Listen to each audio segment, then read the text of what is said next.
Yeah, we had that.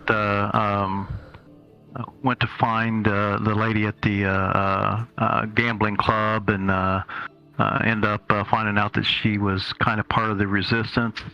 Uh, Mm-hmm. as we went downstairs, she took us downstairs, and there was a big noise, and we ended up getting into a fight with big birds and three invisible creatures that were attacking us. Um, Tiny ended up finishing them off with a calm emotions spell, which is pretty cool. And then she was give us for a way to make her trust us, and we wanted to trust her, and so on and so forth. She gave us a choice of actually three quests that she wanted us to do. The one that we picked was going down into the sewers, which was one of their primary ways of traveling around the city, as far as resistance is concerned, because they've been losing people. And she had a big shipment that was coming. We needed to make the way safe and try to find out what was going on with the people. Okay, that's a good basic summary. So even to go farther back than that, you guys have come to Thay through the historiophage, and you're given a task. It's a task that kind of can be broken down to a couple of parts, but the main task is you're sent here to retrieve what you think is going to be the phylactery of the ruler of Thay, Zaztam, who is known of everybody knows as a lich. Now, understanding that, it is believed that his phylactery would be located in the most secure place in all of Thaymount, which is a place that not many people even know exist. It's called the Doom Vault, and it is supposedly located in a pocket dimension beneath the Castle Thay. Now, you guys don't really have a good idea of how to get into the Doom Vault, but you do know that somebody who is a potential ally is a red wizard by the name of Cyrana, and she is the person who designed the Doomgate Nexus, which is a network of portals, one of which will take you into the Doom Vault. The problem is you guys were dropped into Thay in the city of Eltabbar. You don't know how to reach Cyrana, but you're given Cyrana's simulacrum told you herself that around this time that you're in Thay, this is when she changed her mind about her political beliefs, and she joined the resistance. So you guys figured the best way to find her is to find the resistance. And you are successful. You were able to find this woman that you had mentioned earlier by the name of Gaffna. And she is apparently a leader of the resistance. Now, she tested you by having, when you went to the gambling club, by having you fight that the Scarlet Ibis and those invisible poltergeists that were floating around. Yeah. And she was impressed that you Good. were able to resolve this, and also to resolve it without even killing her pet's ibis. So she says, in order to build trust, she says, why don't I send you to help do some things for me, and in exchange, whatever you need from me, I can help you. Now, you guys haven't even been upfront with her on what your mission is and why you're here and what you need from her. But she assures you that whatever you need in Thay, she can get for you. So she gave you three kind of tasks that you guys may do in whichever order you wish. The first task, she said, was that she needed you to infiltrate a high-class dinner party and retrieve some information from some nobles over there. The second task that she gave you, that you guys are presently on, is to go down into the sewers and find out what has been killing her agents, and make it safe for her to have her shipment come in. And of course, there's a third task, and that task is to rescue a resistance agent by the name of Jigor, who has been captured by the Probity Corps and being held in a secret area that she knows about. But she needs some skilled fighters to go in there and rescue him. Or if not to rescue him, at least to make sure he doesn't talk and reveal all of her secrets. That'll take down the whole resistance. So you guys went down into the sewers to try to investigate what's going on. And so far you found a couple of clues. What is, you found some bodies. And the bodies, you found a couple of bodies. The first body was completely mangled and chewed up. You couldn't make much of it. But then you kind of found a second body that was also chewed up, but you were able to determine that by the time that these carrion crawlers began chewing the body, it was already dead. So it wasn't the carrion crawlers that killed this body. They just happened to be vulturing off of the dead bodies here. Finally, as you get into the ancient part of the sewers, this is a part of the sewers that was present even before the city of Eltabbar was built. It has an ancient history and is part of like a large dungeon castle complex of an ancient city that used to exist here. You guys crawled into that part of the sewers, and you guys were able to sneak up on a bunch of massive carrion crawlers that are feeding on a pile of bodies. It appears that these creatures had dragged the bodies to this location where they're feeding on them. And you guys successfully have snuck up, and Tolan, you're in front. Kind of, you said you want to throw a fireball. Yeah. And obviously, if you throw a fireball, we're going to be initiative, but you get you get to have the surprise round. Yes, I go to cast a fireball around the corner, or hopefully they don't see me. You can target all of them and then roll their save for the fireball. You want us all to roll initiative now, or? Yeah, we should be initiative. Well, none of us have an initiative, so that's why I asked.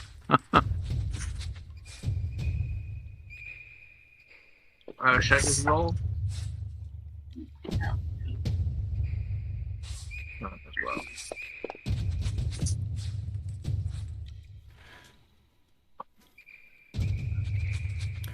All right, so because this is a surprise round, only the party acts, the enemies don't. So Tiny, you win an initiative on the surprise round, so you're up.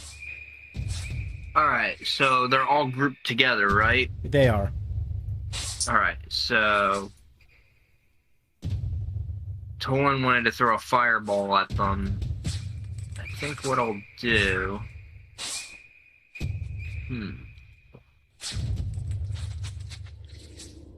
I will use my bonus action to give Tolan Bardic Inspiration. I'm not sure that'll help his fireball, but that'll help him in general. You know what? I'll give it to Dolrak instead. I think I'll do that. Because he would be more of the melee kind of guy. I will...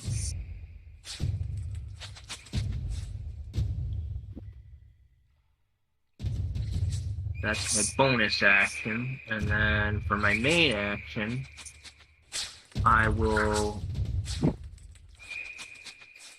cast Aura of Vitality.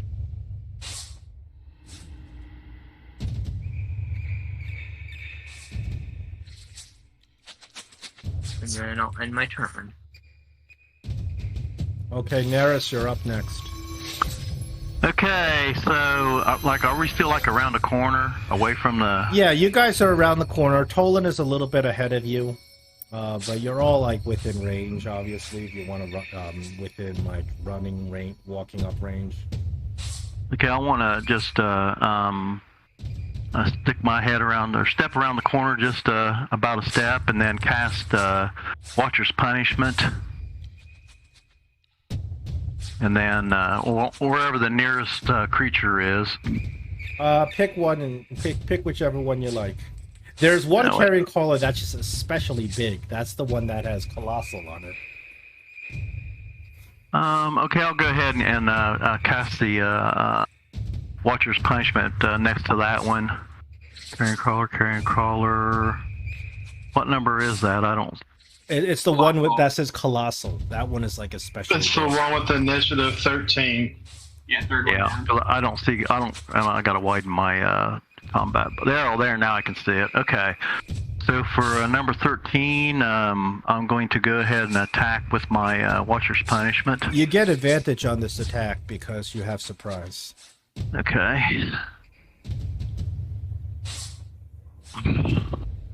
Advantage and attack. Colossal guy. Yes, that advantage helped you out because it dropped the 1. Okay, and I have a new extension that says which one it dropped, the first roll or the second roll.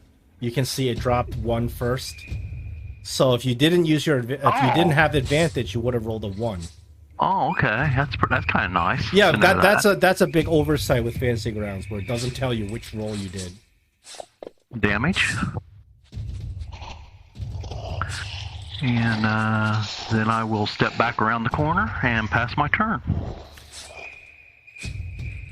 Okay. All There we right. The enemies do not take any actions this turn. Tolan, you're up. I assume there's not an advantage on the save, correct? No, it doesn't. A surprise does not apply to the saves. It only applies to attacks. Okay. Logically, it probably should, but that's just not how the rules are written. But most of them failed anyway. You don't have anybody targeted, do you? Oh, you do. I have them all targeted. Okay, good. The massive one is the only one who's saved. Yep.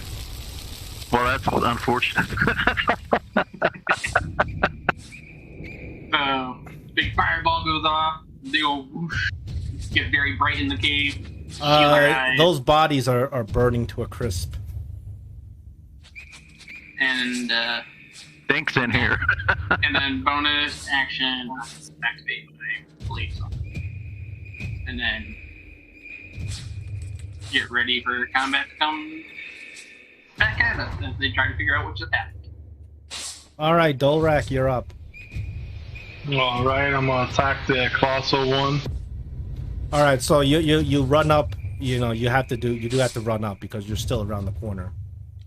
Okay, yeah, I'm gonna run up and just get within melee range of the colossal one. You get advantage on your attack because you're coming. You're surprising them. Okay.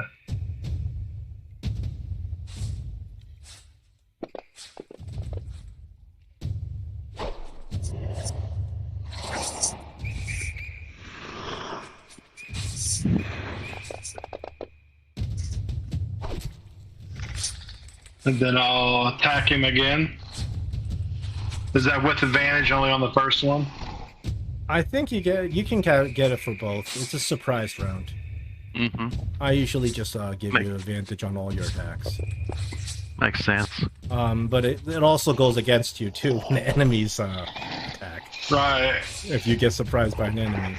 Okay, there you go. And I will stay where I'm at, and I'm done. Okay. Now we are in the official round 1. Tiny, you're up. Okay. Now, I'm assuming the enemies are still bunched together. They are, but Dolrak's among them. He ran up to them.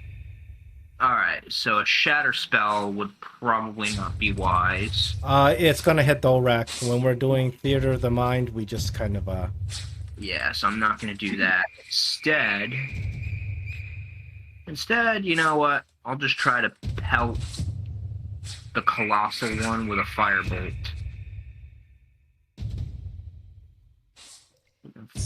Firebolt. Alright. Firebolt. Target the colossal guy, and then...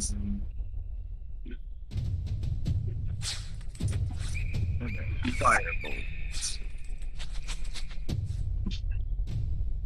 Oh. Wait a minute, where's... Ah, this one. Alright. Okay, there it is.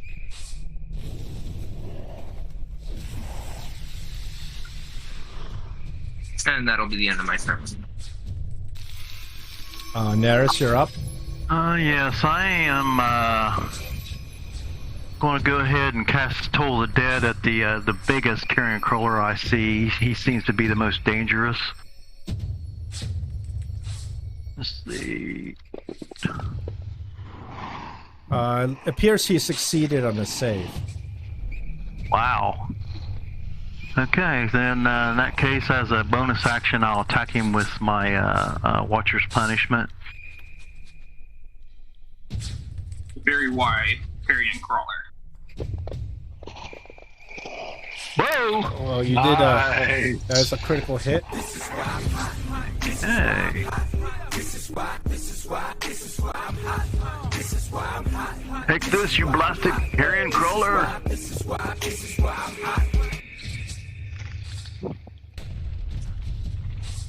Then I'll step back around the corner and leave it up to my fellow brethren to take it out. Yes, the big carrion crawler is badly damaged. However, carrion crawler number 3 and 4 and the big carrion crawler, they are going to surround Dolrak because he's the closest. So carrion crawler number 4 attacks Dolrak first with his tentacles. Oh my goodness. He crits you with his... I can't be critted. Oh, okay, so I'm just going to roll this because you should automatically uncrit it. Just roll the standard damage because he's wearing adamantium armor. Oh, I'm sorry, that's not the standard damage. Please, I'm going to subtract 2 from that. Hold on.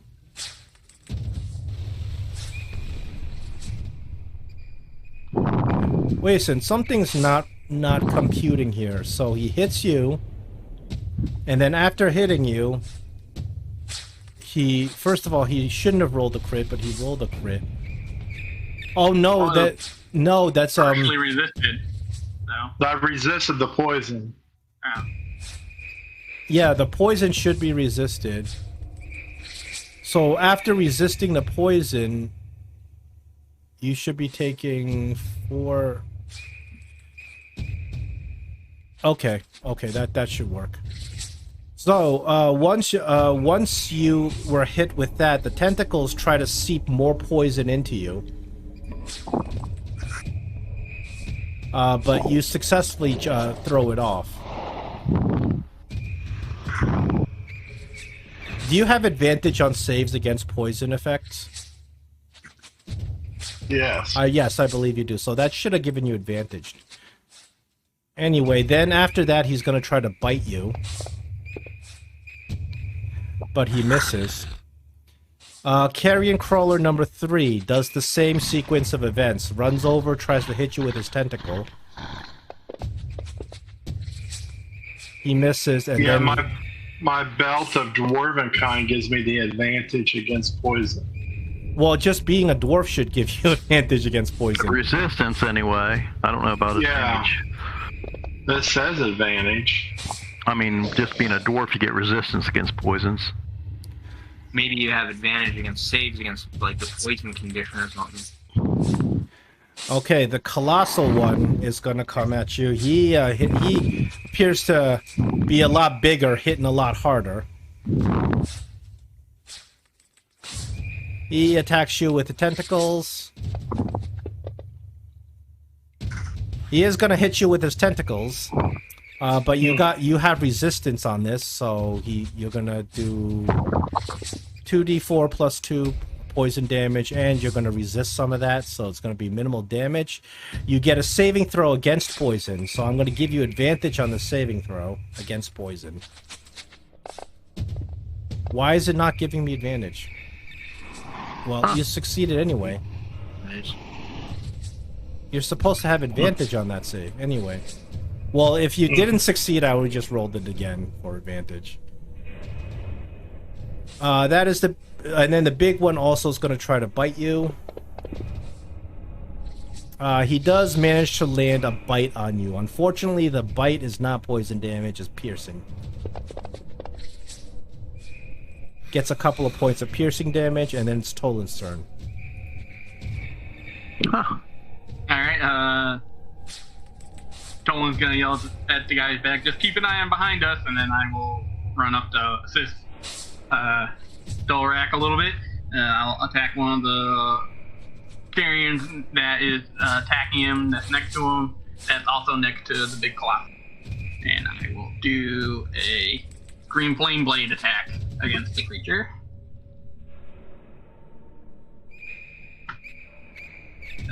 So just, I guess we'll say crawler number 4. You do hit number 4. Okay.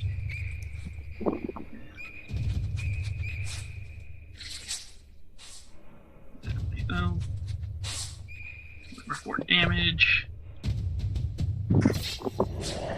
And then damage against the clock creature from the flame jumping over to him.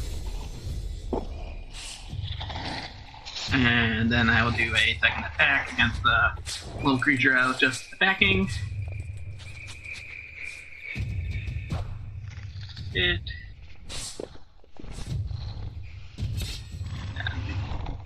Damage, and then I will back away a little bit from the creature. And then that will end my turn. Okay, as you run up and start attacking these creatures, Carrion Crawler number 2 will come after you. He's gonna do his little cycle. He hits with tentacles and then a bite. So first his tentacles,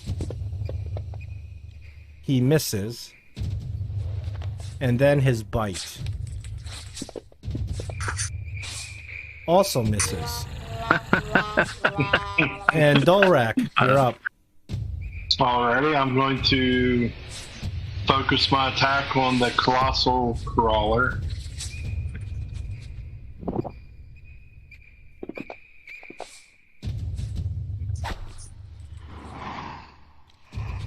My damage.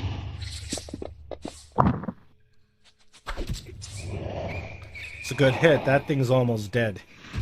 Ooh. And the next attack on the same one.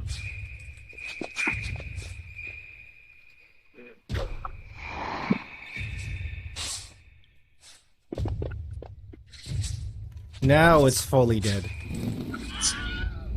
One down. Maybe the other ones will turn around and start eating him. Yeah, and then I finished my turn. Okay, Carrion Crawler number 1. As you guys were sitting there busy with fighting all these other Carrion Crawlers and bringing down the big one, the sneaky Carrion Crawler number 1 has snuck up, climbed up the wall, climbed on the ceiling, kind of climbed over. Now he drops down right next to Neris and Tiny. John, I hate to say you're breaking up every once in a while again. All right. Okay. Right. Okay, I just reconnected. I hope, hopefully, this will be okay. Carrion Crawler number 1, during this time, has climbed up the ceiling, and fixed on a ceiling, he's climbed past the two of you, Dolrak and Tolan, and climbed to your back roll, and he drops down and attacks Tiny and Neris. He's gonna do one attack for Tiny and one attack for Neris. He's gonna reach out his long tentacles, and they're gonna swipe at Tiny.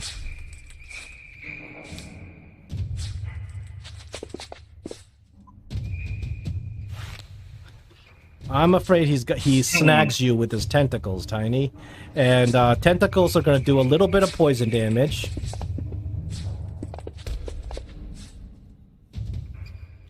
Unfortunately, that little bit of poison damage drops your concentration. After you get hit with the tentacles, however, you have to do a save. I don't think... Well, actually, I'll keep Dolrak's aura on you. That's fine. That's what I was going to Yeah, I'll keep it on you.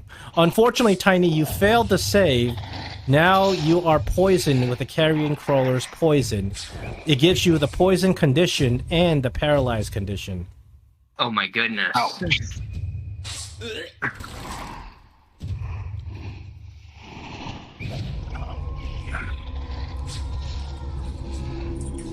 Now, while its tentacle hits Tiny, it's gonna whip around and try to bite Naris. Well,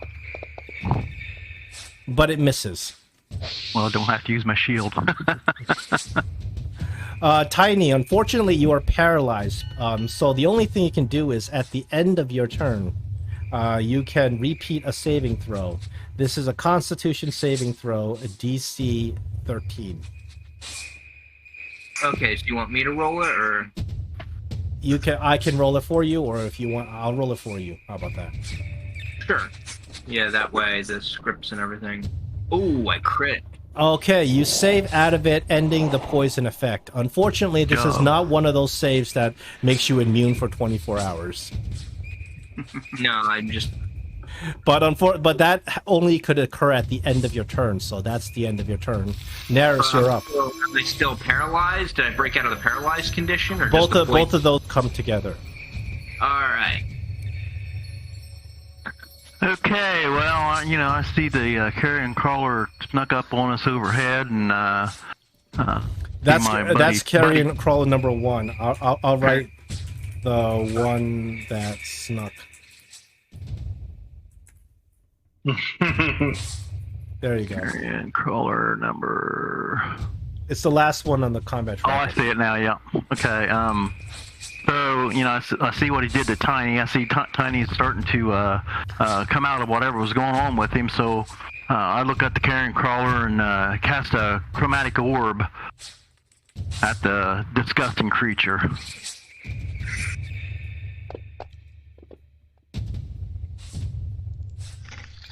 The way they drew it in 5th edition is not as disgusting as it used to be. Yeah, that's not what I was envisioning in my mind. No, honestly. they used to be much more real. disgusting than that. They were a lot more disgusting before. So I will throw some thunder damage on carrion crawler number 1 that snuck up on us. That's 15 thunder damage. And do I got enough movement with my Watcher's Punishment to bring him back and attack this carrion crawler? Yeah, absolutely. Okay, so then I'll go ahead and bring my Watcher's Punishment back and attack this carrion crawler as well. Yeah, with Theater of the Mind, the answer is usually yes. Can I move here? Can I go here? As long as it makes sense, sure. Unfortunately, your spectral blade misses. Yeah, yep. No, I kind of noticed that. So, okay, I'll probably get attack of opportunity if I try to get out of his clutches. So I'll just stay here and try to help out Tiny if he needs help, and pass my turn. Okay, carrion crawler number 3 and 4. They're both on Dolrak. So carrion crawler number 4. Dolrak Bring it on, you nasty worms! Dolrak, your poison resistance is really kind of helping you out here. These things can barely touch you. So he does 2 damage on you, and then you roll your Constitution save.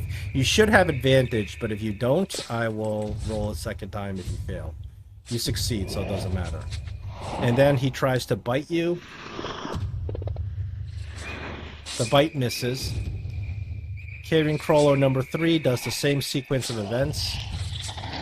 Tries his tentacles. He does manage to land his tentacles. He tries does a little bit of poison damage, but then he tries to inflict you with the poison. You failed that one, but I'm going to roll it again because you have advantage on poison saves. So if you fail this one, you're going to get poisoned. You luckily succeed with your advantage.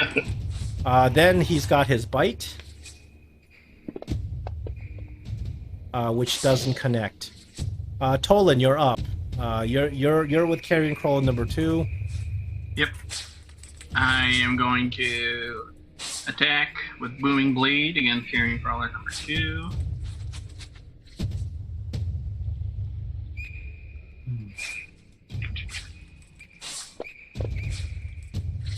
Oh, that's not gonna hit it.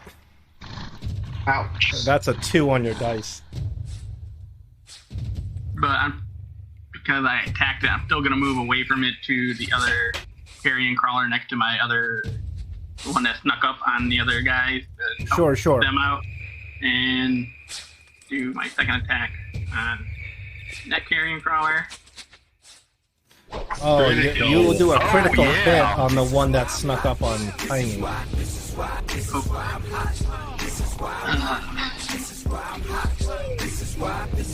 And because I'm using the Rapier Stealer.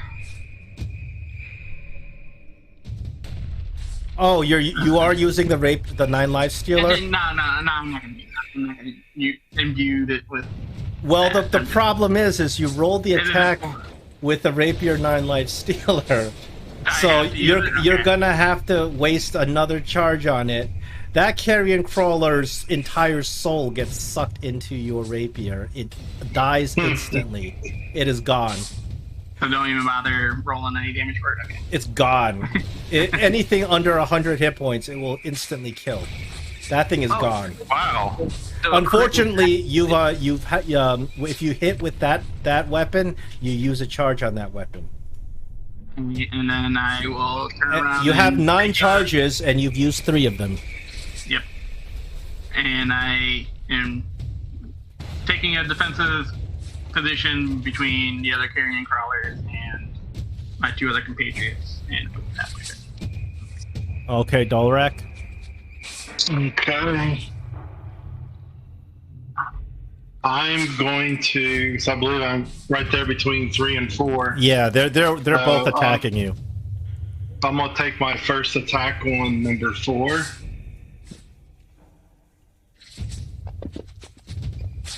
Oh. I'm gonna do my second attack on number 4. I'm gonna use Bardic Inspiration. Okay. Okay. So, Tiny, help him out there. Give him the I will effect. do that indeed. Let's. Alright. So, activate Bardic Inspiration. Activate. Activate. There we go. It's activated. Okay.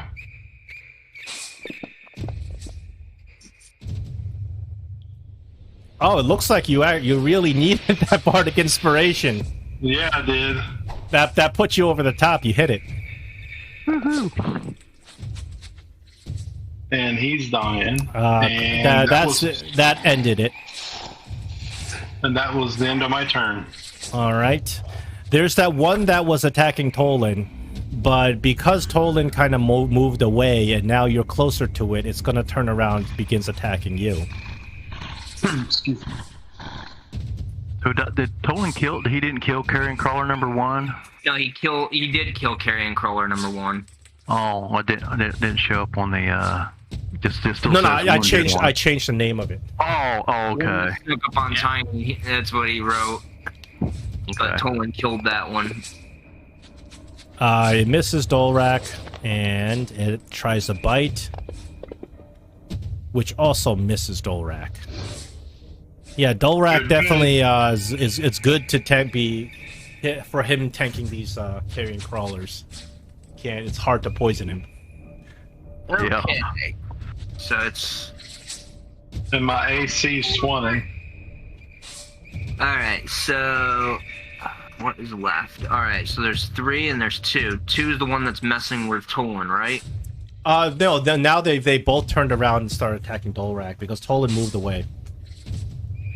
Alright, let's see. How do I want to go about this? Let's see. I want to do.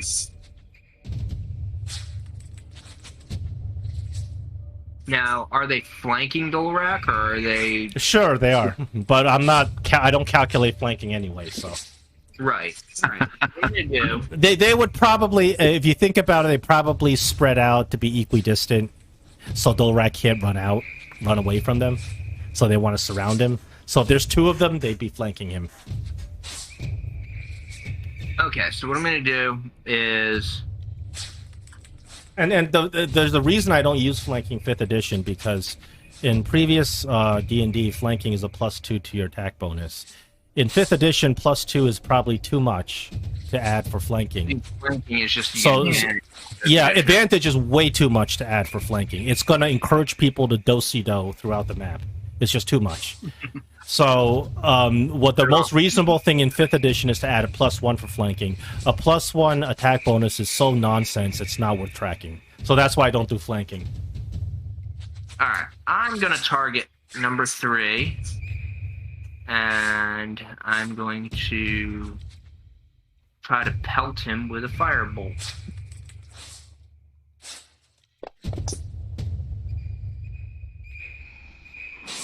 Like, statistically, advantage is pretty close to adding a 7.5 to your attack. Huh. That's a good hit on number 3. And then I will end my turn. Okay, I will.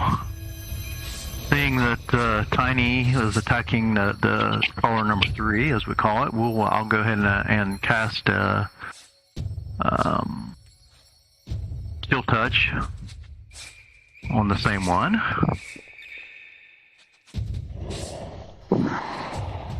Fortunately, that misses. Yep. And then I will move my Watcher's Punishment over towards that same carrion crawler and attack him with my spiritual weapon as well.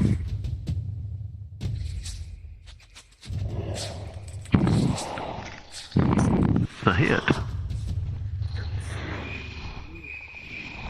Okay.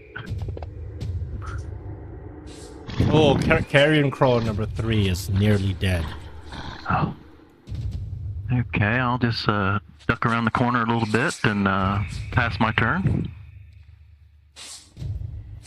Being nearly dead, it's just gonna continue to attack Dolrak, because these creatures just keep attacking till they're destroyed. Can't really reason with them. It's a miss. And he does manage to bite you, even though it's almost dead. It's gonna do some damage with the piercing. It's got an intelligence of 1. I shouldn't tell you that, but, you know, obviously that's why it doesn't even realize to run or anything.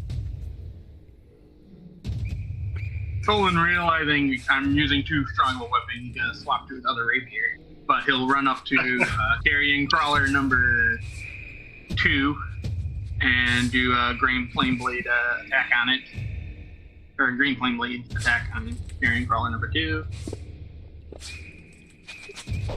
It is a hit.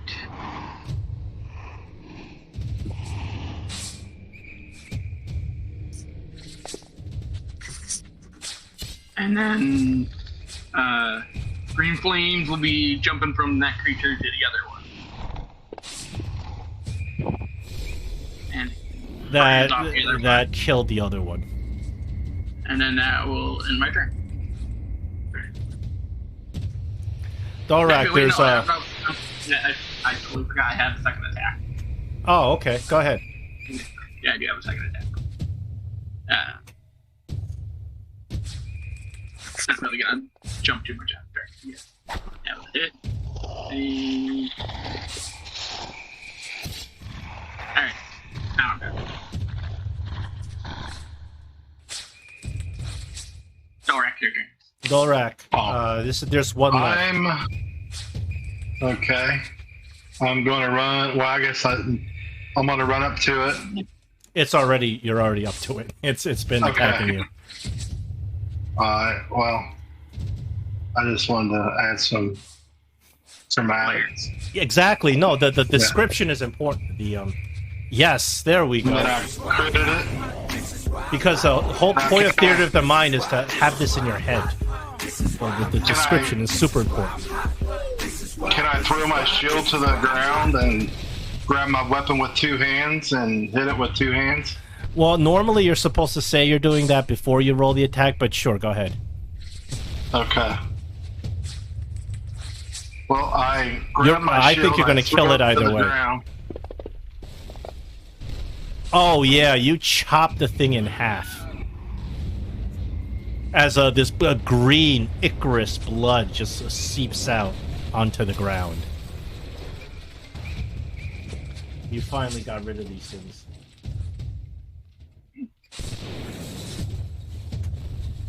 So as the last carrion crawler just falls, I mean, and just it actually smells even worse as you split its guts open, because this is these are creatures that are feeding off of the detritus inside the sewers. They're just concentrated, and just smells god awful. You guys look in front of you, and these creatures appear to be feeding on a pile of bodies. There's about 4 or 5 bodies, all mangled together, gnawed on, ripped apart. I want to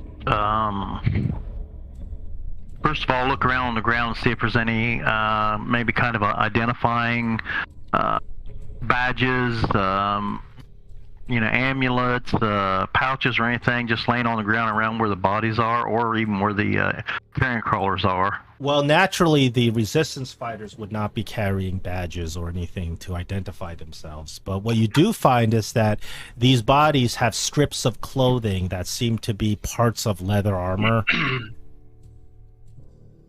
Kind of indicating that these bodies were probably armored when they were alive. Like you get like you see one of the body's foot has a boot on it, and it's a warrior's boot, like somebody who's a scout or a warrior would wear rather than a commoner. Well, I'm actually going to ask Dorak to poke around in the bodies, since he's kind of resistant to poison, just in case some of the carrion poison is still active. The poison is actually a venom, so they would have to strike you or inject you with it to poison. Well, then I'll look around the bodies then. You may roll medicine on the bodies, but because Tolan fried them with a fireball, that's going to give you a disadvantage. You look at the bodies and they're charred. Okay. So in order to make heads or tails of what's going on with these bodies, you're gonna have to really kind of examine it closely. You spend some time kind of looking at the bodies to try to figure out what's going on, or at least what was the cause of death of these bodies. You do realize that definitely whatever killed these bodies was not these carrion crawlers. These carrion crawlers, in fact, had found these bodies and dragged them over here to feast on them. These bodies were long dead before the carrion crawlers started eating. Because of the amount of damage that was done by the fireball, it's difficult to find out what was the original cause of death, but you see something that you have difficulty explaining, because one of the bodies, it appears, was frozen at some point, because you see that once it began thawing, the tissue damage indicated that it had frostbite. However, there was another body that appears to be dissolved as if put in a vat of acid. So it doesn't make much sense. And this is probably what killed these people, not the carrion crawlers. They just began feasting on them afterwards. But you can't make any other sense than that, because the bodies were already in bad shape, and then now they're kind of crispy. Yeah, I kind of scratch my head, and I look at the guys and I said, I'm pretty sure this is not the culprits we were looking for that were attacking the couriers, but something strange. It appears that at least a couple of the bodies, one of them appears to be dissolved by acid, and the other one by freezing. Do you guys know of any creature that can do that?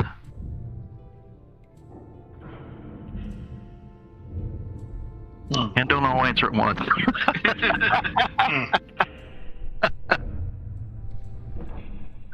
Does anybody want to try to look into their vast knowledge of the creatures of the realms and see if there's any creatures that fit that description? I'm sure. You can look into your history. So just roll a history check, or It would be a history check, yeah. Yeah, I wouldn't do good on that one, so.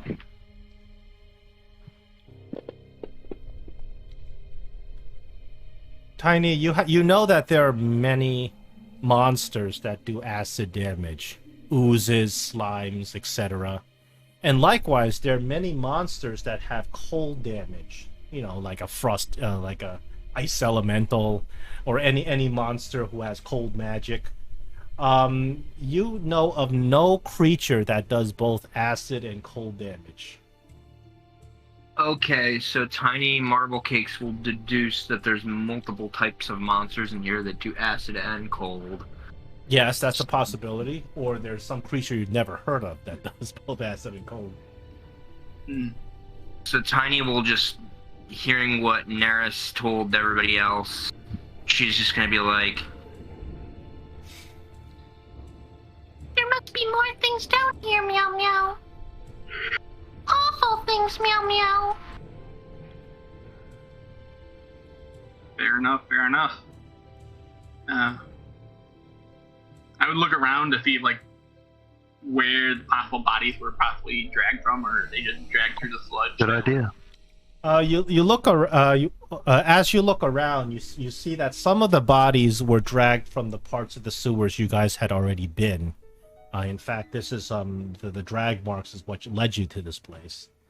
Another body was dragged from deeper within these ruins. Well, we've been to the other places, guys. I think we gotta keep going forward. Yeah, I wonder if this has something to do with that slimy-like thing that kind of tried to attack us earlier in the sewers. What slimy thing? The thing that come out of the crack that we couldn't get into. Oh, as we was walking down. what you saw earlier was one of these carrier crawlers. Oh, was it? Yeah, It was like yeah. one of You the realize tentacles or something? because when you look at the slime that these carrion crawlers produce, Okay. you realize that what you were kind of looking at earlier, the creatures that were kind of moving around, they were actually the carrion crawlers. Okay. But now that you've destroyed the carrion crawlers, you kind of also deduce that it's not these carrion crawlers that have that's been killing whatever's down here, whoever comes down here. It's something else. They're just scavengers. Okay, I guess we carefully and stealthily move on then. So you At least everybody else does. Maybe I don't. Yeah. Neris, you want to send your... Yeah, I can send my. I don't know what I called the last time. Bat. I'll just say he's the bat this time. I'll send him through ahead of us just to scout for us. So you send your bat down these tunnels, and kind of it gives you information as he starts mapping them out, that it's a very kind of twisting, labyrinthine kind of tunnel. A lot of different parts are caved in from wear and decay. Most of it is partially flooded with some of the sewer water. So as far as is it like pretty much a straight route from here, or is there like some? No, there's a lot of twists. Like there's well, I mean like passages off to the side, not just twisting, but is it just one main passage, or is it twisting? And there's a lot of offshoots. There's a lot of passages going this way and that. Some of the passages are caved in. Some of the passages are still open. And as you're looking around, your bat, you don't even have to roll a perception. Your bat is perceptive enough that he notices a set of a couple of footprints off one of the passages. All right, so I say, hey, I think my bat just discovered some footprints on one of the side passages. I think maybe we should investigate that. Alright then. I concur. Is that far enough away? Can he go down that passage a little bit and do some investigation, or is Well, he getting too far away? you'd have to follow. You have to be close enough behind him. Yeah, I was gonna say. You Okay, have to well, be I'll following just up. tell the bat to kind of find a little stoop to sit on and wait for us at the passage then, and then as long as everybody else is okay with it, we'll head that way. All right. Okay, And we so go along. you go Make along. check marks on the wall with chalk to make sure we can find our way back. You go along. You guys are kind of going through some ruins that that still has a lot of sewer water running through it, and because of the constant flow of water, it's eroded a lot of the architecture. So a lot of it is kind of falling apart and dilapidated. All the ancient stonework. And part of it is natural cavern mixed with ancient stonework because of the it's partially collapsed. And you guys come around to where your bat found those footsteps, and you look down, and indeed there are footsteps, although you are kind of at a loss to explain what the hell these footsteps are. Clearly not human. They look like they are claws. However, there are 5 claws. 5 claws. Yeah, they look like 4 claws, and they clearly look like sharp talon-like claws, and they're big. So whatever creature made this is not a size medium; it's pretty big. And whatever creature made this, you can tell right away this is a creature that probably is walking on 2 legs, but whatever is the creature has as feet has 5 claws on it. Okay. The these footprints clearly lead down the passage, and this creature has a long stride, like a 5-foot stride. There is a large creature that's apparently walking on two very large feet with very large claws, with 5 very large claws. So, with a very large stride. Yeah, you all look at these claws. You're not really sure what they are. Actually, Tolan, since you polymorphed into Tyrannosaurus Rex, they look a little bit like it, but not quite. What's our ceiling height in this here sewer? Oh, the ceiling's high. The ceiling's pretty high. It's like 15 feet high. Well, How the fresh? good news is, unless we're in a bigger space, guys, I don't think this creature's gonna be sneaking up on us. Are the tracks fresh? They're you can't tell exactly how fresh they are, but they're clearly not old. They're not worn down. They're fresh in terms of they must have been there within the last couple of hours. Ooh, very. You can't tell anything more beyond that. Well, I think we should cautiously stalk it. Sounds like a plan. So you realize that the I'll tracks lead are the way. It's because the area is mostly flooded. You only see tracks on and off where where it connects with the mud. But most of the tracks are in the water where you can't really continue to follow.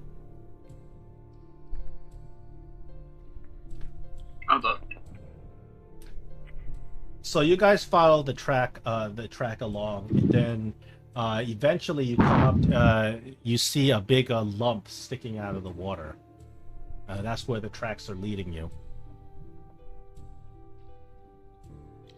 a lump? Yeah. Well, from where you're standing, it's like it's down the corridor. You don't know what it is. It's just a lump, some sort of lump in the water. Well, I'll send the bat down there to where the lump is and look through his eyes and see what I see that way. Oh, okay, the lump is a body. A dead body. Okay, guys, there's a dead body just a little ways down there. Should we go investigate it? How far away is the body? Well, we can see it, so Yeah. it's not that far away. About 100 feet or so. I'm just curious. So you said the tracks were like going in and out of the water. Yeah, that's because of the way the water's flowing. Okay. If the water's not like deep, is it? No, it's only about an inch or so. You guys are just sloshing through it. It's sewage water. Alright. That's flowed into these ruins from the sewers. I just don't want something in a deep pool coming out when we're not expecting it. Well, the thing is, like, because the water is not really clear, you don't know what part of it may be really deep, and if you're worried about that, it's not possible to tell if there's an area that's really deep and something's going to jump out of it. But from where you're walking so far, it seems like you're just sloshing around in the water.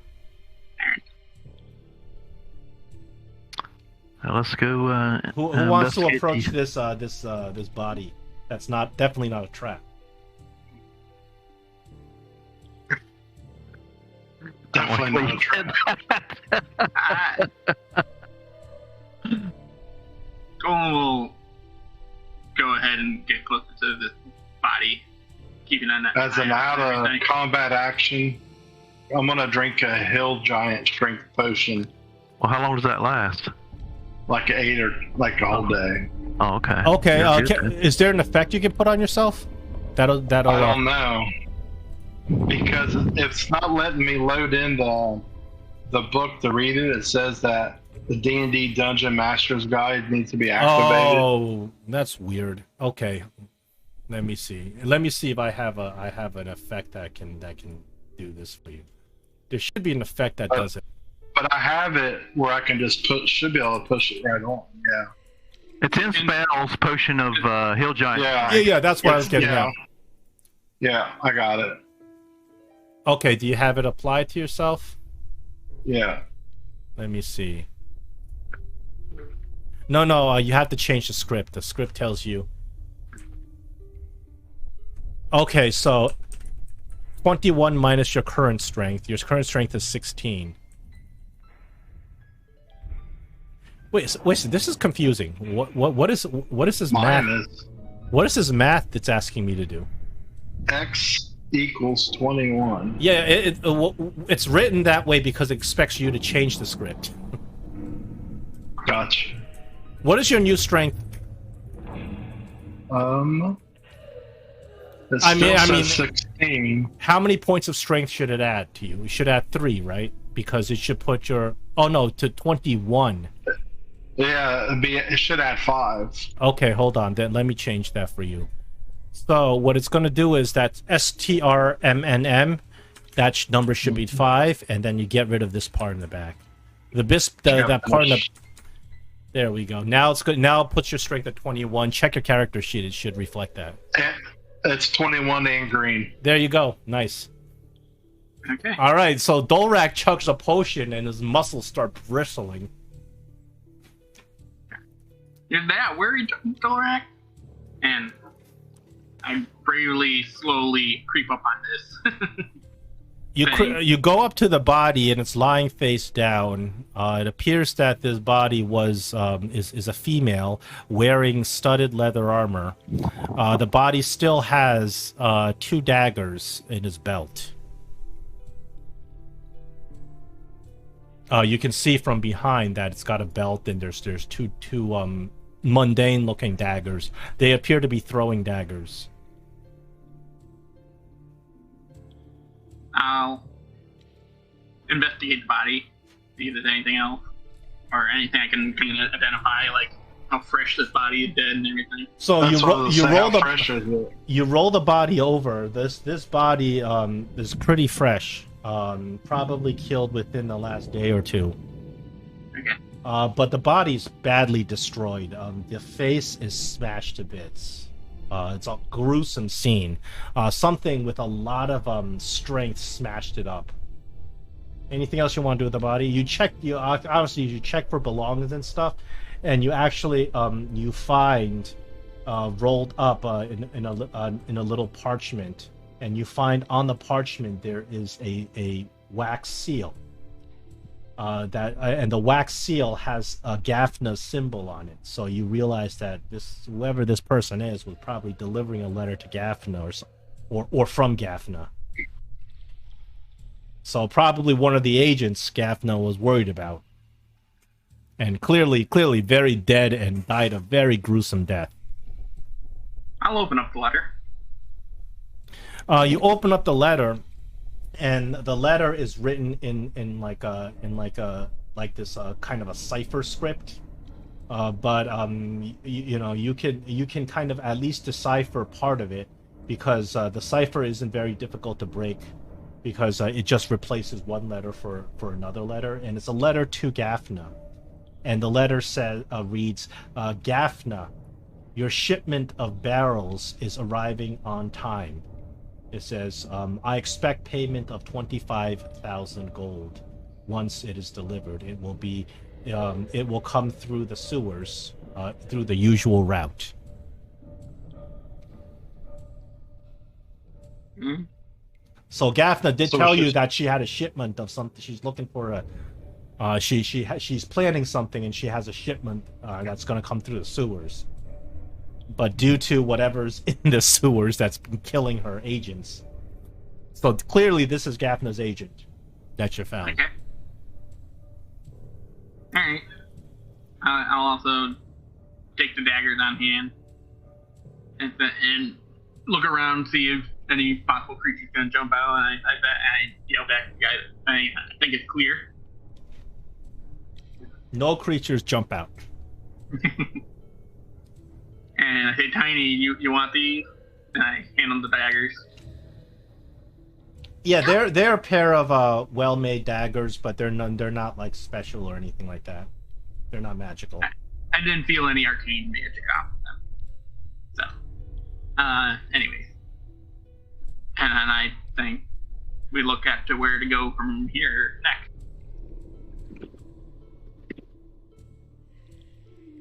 And I tell him about the letter and everything.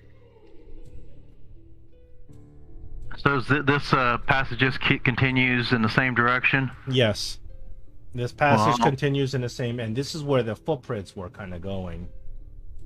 Well, I'll send my bat down in the direction we're heading, and down farther down to see if he can see anything more. Not from. You sent your bat to the longest distance it can go away from you, from where you're standing. It just sees more passage. You'd have to follow up. The whole party has to follow the bat and go down. Well, the bat doesn't see anything, guys. So I guess we're going to have to continue in the same direction to investigate this. Yep. All right, so you guys move past this dead body, and you continue down the passage, and the passage kind of slopes, kind of does a little twisting, winds around, and there's a lot of offshoots of the passage, but most of them are caved in, and you can actually see a lot of natural cavern in the area that you're in. At this point, most of these ruins have fallen apart. But one thing you do notice that seems to be of interest is a small wooden staircase, a spiral staircase. Mm-hmm. The staircase is really moldy. It looks like it's falling apart. But the staircase appears to kind of go up into a hole in the ceiling. And it's like it's a spiral staircase that goes up. There's a bracket for a torch right next to on the staircase, and you look at the torch, and there's a torch sitting there, but this torch looks like it's hasn't been lit in a long time. It's not hot. There's no ashes on it. It looks actually like it's kind of fermented. There's mold growing on the torch, so nobody's used this in a long time. Is the opening open, or is there a hatch on it? There's no hatch. It just goes. Well, I'm going to send the bat up through the hatch to see what he sees through the staircase. He goes up the staircase, and it goes a lot longer than you expect. It goes for like a good 50 feet or so, but eventually the staircase opens up into an isolated room. It appears to be a stone room, previously part of a castle structure or something like that. The room is completely cut off because the exit to the room is caved in. So the only way in and out of the room is through this spiral staircase. The room is completely cut off and isolated. Looking at the staircase, does it look like moss or algae has been like scraped away from like claw marks of this giant creature that You look at the staircase. Whatever made those footprints probably would have crushed this staircase trying to climb up it. Yeah, because this staircase is barely holding itself together as it is. I mean, you think that if Dolrak tried to climb up there with his heavy armor, he might even crush it. The staircase looks very fragile and old. But the bottom of the staircase, a lot of it is just rotting because of a constant contact with water. I'm thinking maybe Tolan, you should try to go up the staircase and since you're so light and try to look through the staircase and see what you see if you can get a more clear. You trying to say I'm small or something? No, I said you're light. You don't need to be on a diet or anything. That actually sounds like a good plan. I'll be ready to. Tolan, you are the least likely to break the staircase. Well, Tiny about my size, right? Could have been Tiny. Well, Tiny. Well, maybe Tiny would be better because she is more dexterous, and cats always land on their feet. So I don't know about the size part though, but yeah, she's supposed to be our rogue. So yeah, that would probably work out. I wasn't thinking about her. hard, but Yeah, she's not really a rogue, but I guess if you don't have a rogue, the bard. She's a bard, that's right. Yeah, bard is a good supplement for a rogue. yeah, she's 18 years old, 5'4", 120 pounds, medium sized. Well, she's not real small then. Yeah, so... but well, she has something nobody else does, which is climbing speed. Oh yeah. You know, that makes a big difference because the staircase falls down, you can climb up it anyway. You can climb up the beam of the staircase. Well, we can be ready to catch her if she happens to fall to help her land. But you realize it's a decent fall from the top. It's like a 50-foot fall. Okay. Well, my plan was if the staircase was to collapse, I was gonna just misty step back down. Could do that. Okay, well, that's fine.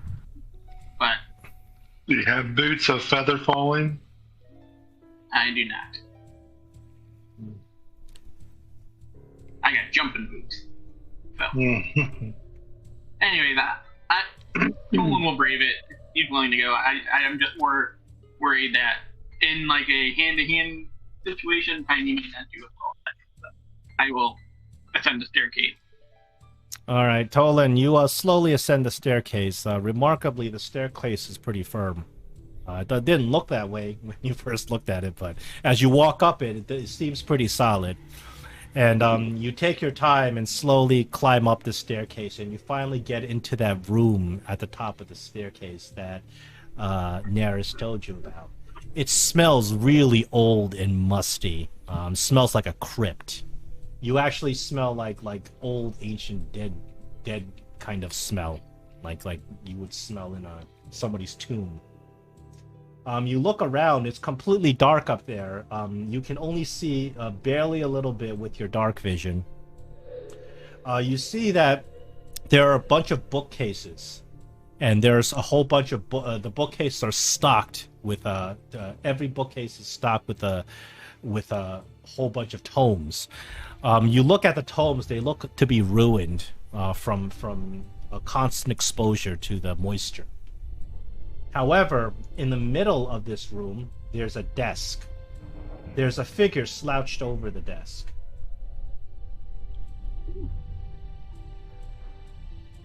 I slowly make my way over there. The figure has a robe on, so you can't see who you can't make out who it is.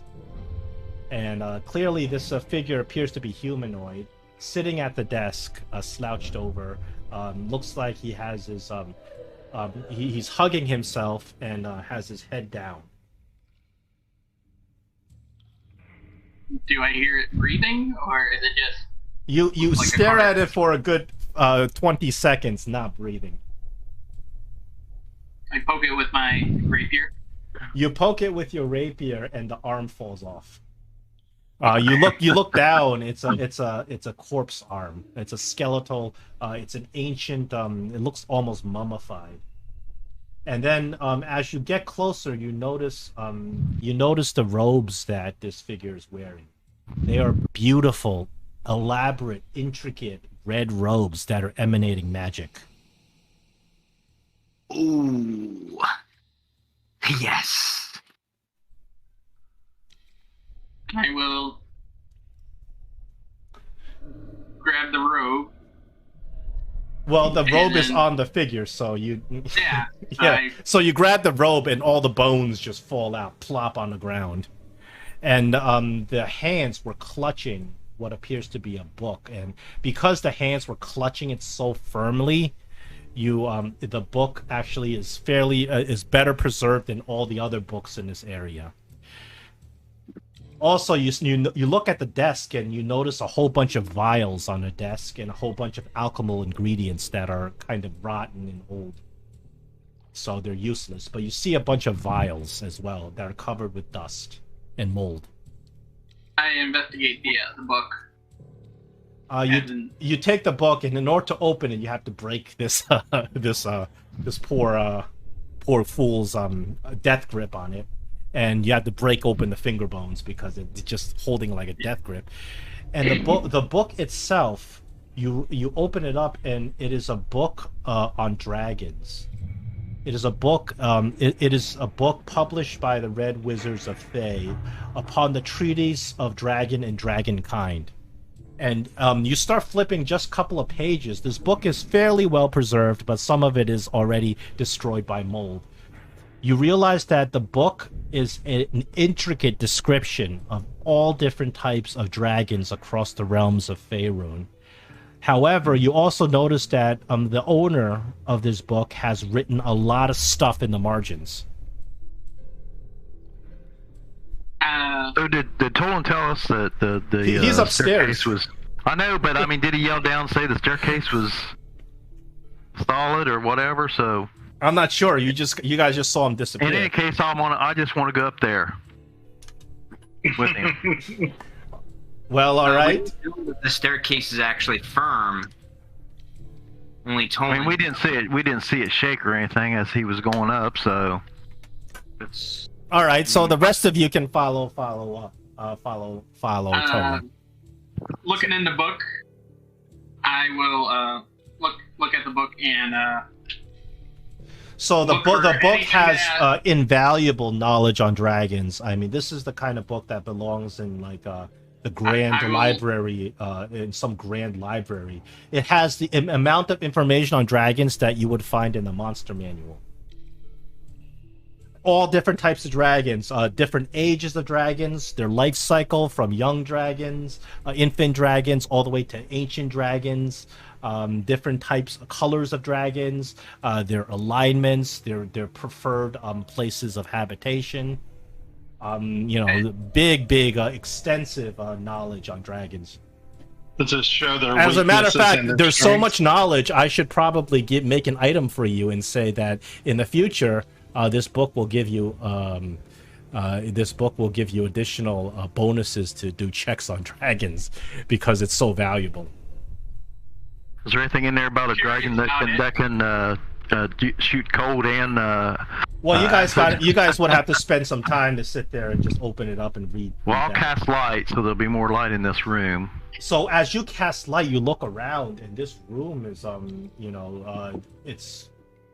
it was previously well decorated with fine fabrics that have worn away over time. You look at the bookshelves, and unfortunately, the rest of the stuff on the bookshelves, almost every single one of them have some sort of knowledge about dragons on them. Wow. But the problem is, all those books are degraded, except for the one that he was holding. Mm-hmm. You look at his desk, and on his desk there is an intricate amount of alchemical ingredients. Most of these things are worn down and useless because they're all organic material. You see a whole bunch of vials of that are lined up perfectly inside, and they're labeled too, but they're kind of old and dusty and moldy. A bunch of vials on the desk. Can we read the vials? You pick up one of the vials, you wipe off the dust in a mold, and the vial says Blue Dragon. And you look at the vial and you kind of move it around and you look inside. Roll a medicine on that vial, because it looks like a Looks you look at it, it looks like an old lumpy spongy kind of a material inside the vial. But you can roll a medicine, you may be able to determine what the vial is. Yeah, I believe I'm supposed to get advantage on medicine rolls. Is that right? Because of the herbalism kit, the gauntlets that you give me. Yeah. Okay. Oh, medicine.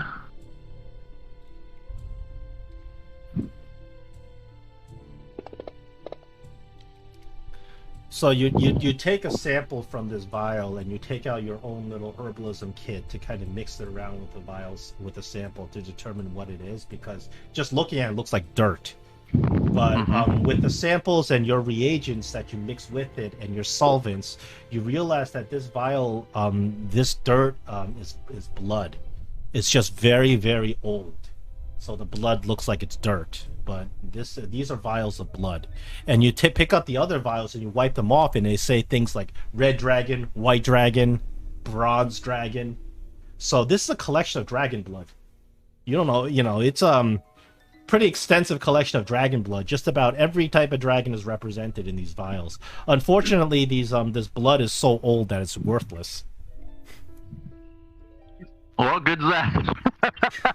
Going back to the book, I kind of want to investigate and just flip through to see if I see anything that like references like claw markers. So you start reading the margins, the stuff that this person read in the margins, and you realize that this person that was writing here, his name was Tolmo.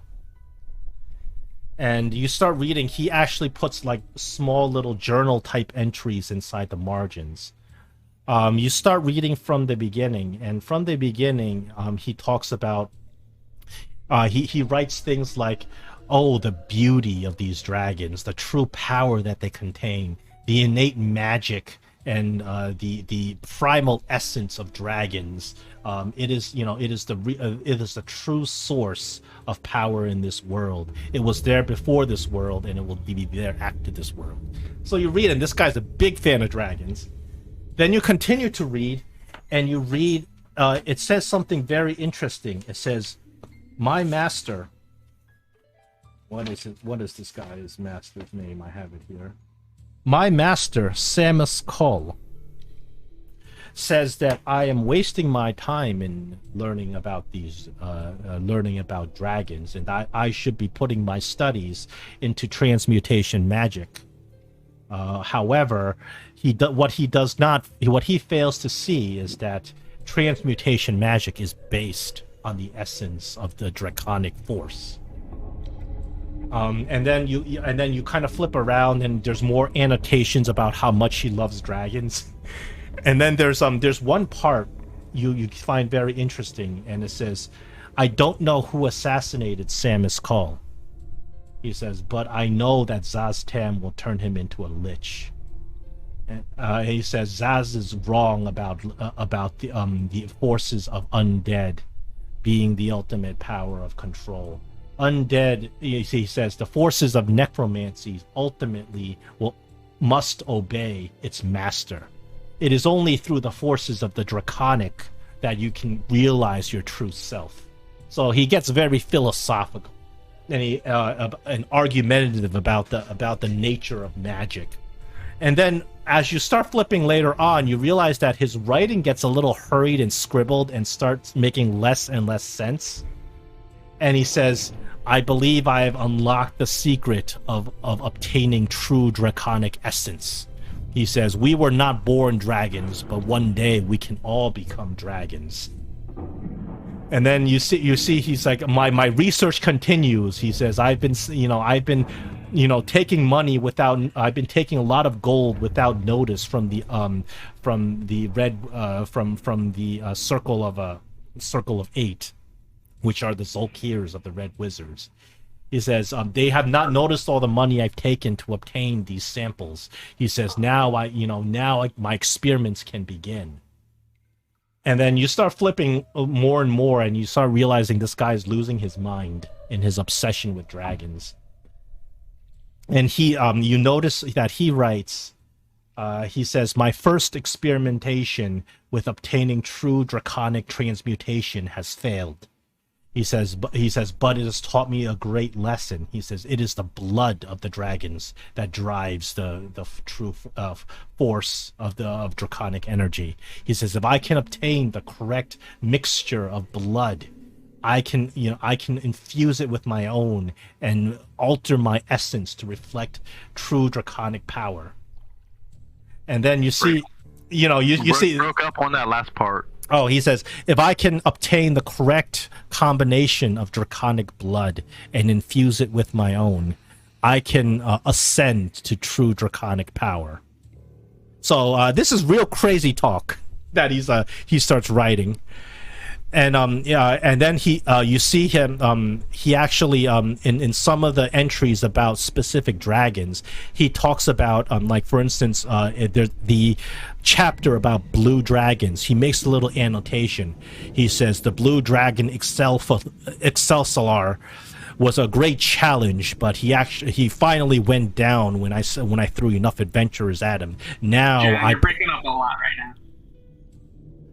All right, I'm gonna have to just sign out and sign back in.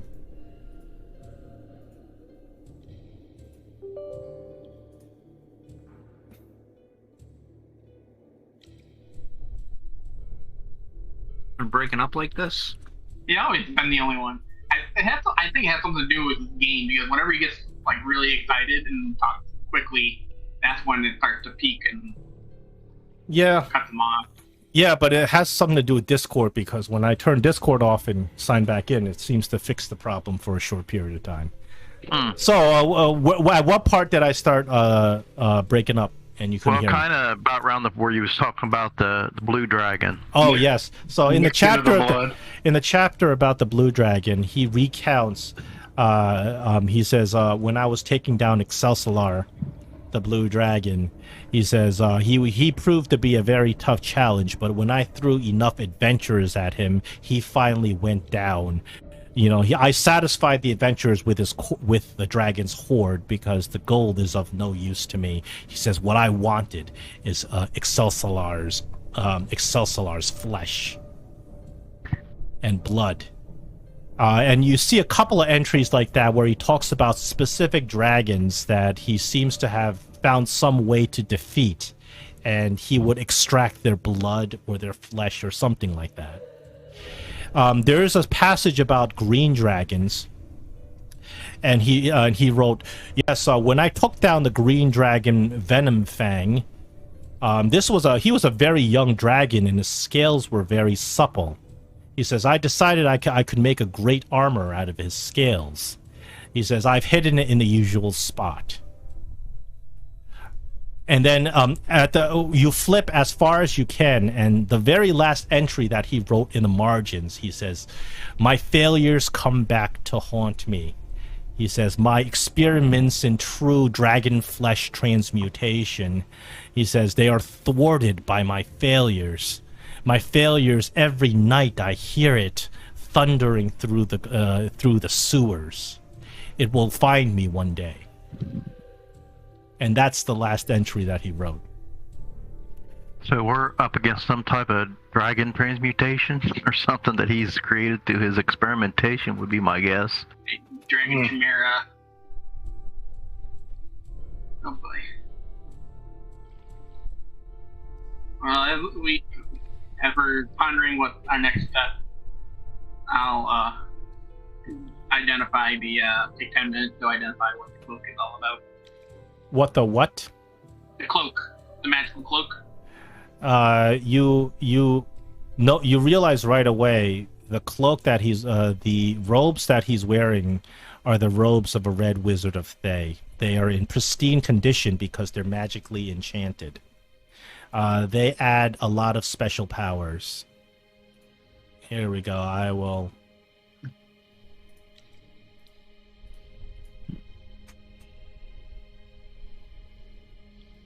But they do require attunement.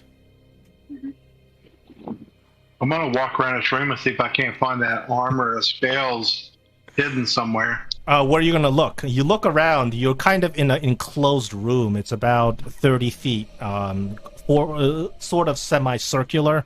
Whole bunch of bookshelves filling the entire room, and the staircase right coming out the middle. I'm gonna go over to the bookshelves. I'm gonna take my battle axe and start looking for some loose. All right, you boards. you start chopping up these bookshelves, and eventually you chop up the right bookshelf, and behind it you notice that there's a secret compartment against the wall, and the compartment is a big stone, is kind of sealed with a big stone. With your whopping 21 strength, you just move the stone out of the way, and you find this red wizard stash. Good job. Nice. So among his stash, you find a pair of magical boots. You find that mail that has been... It's a scale mail made out of green dragon scale. And of course, I'm including the red wizard robes. You find a magical ring that you automatically identify because you guys all have them, the Ring of Protection. You find one scroll that you know because it's of a level, so it's a scroll of you find a whole collection of scrolls of Alter Self, 8 of them actually, and then you find another magical scroll that needs to be identified, and you find, of course, a massive bag of money. Okay. Cool.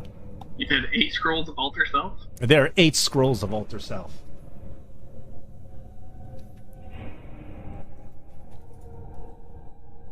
I will place all these items inside the party sheet.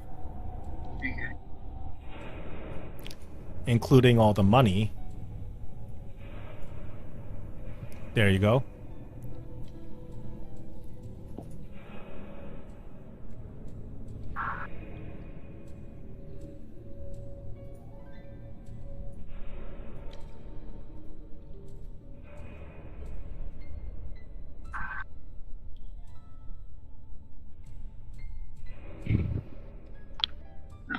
Take a time to try to identify the scroll. All right, it'll take a good half an hour.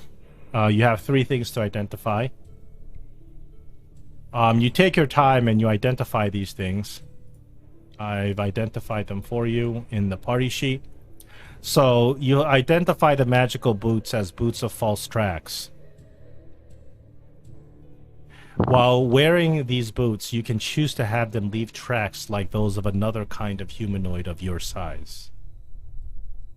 Huh. You find green dragon scale mail.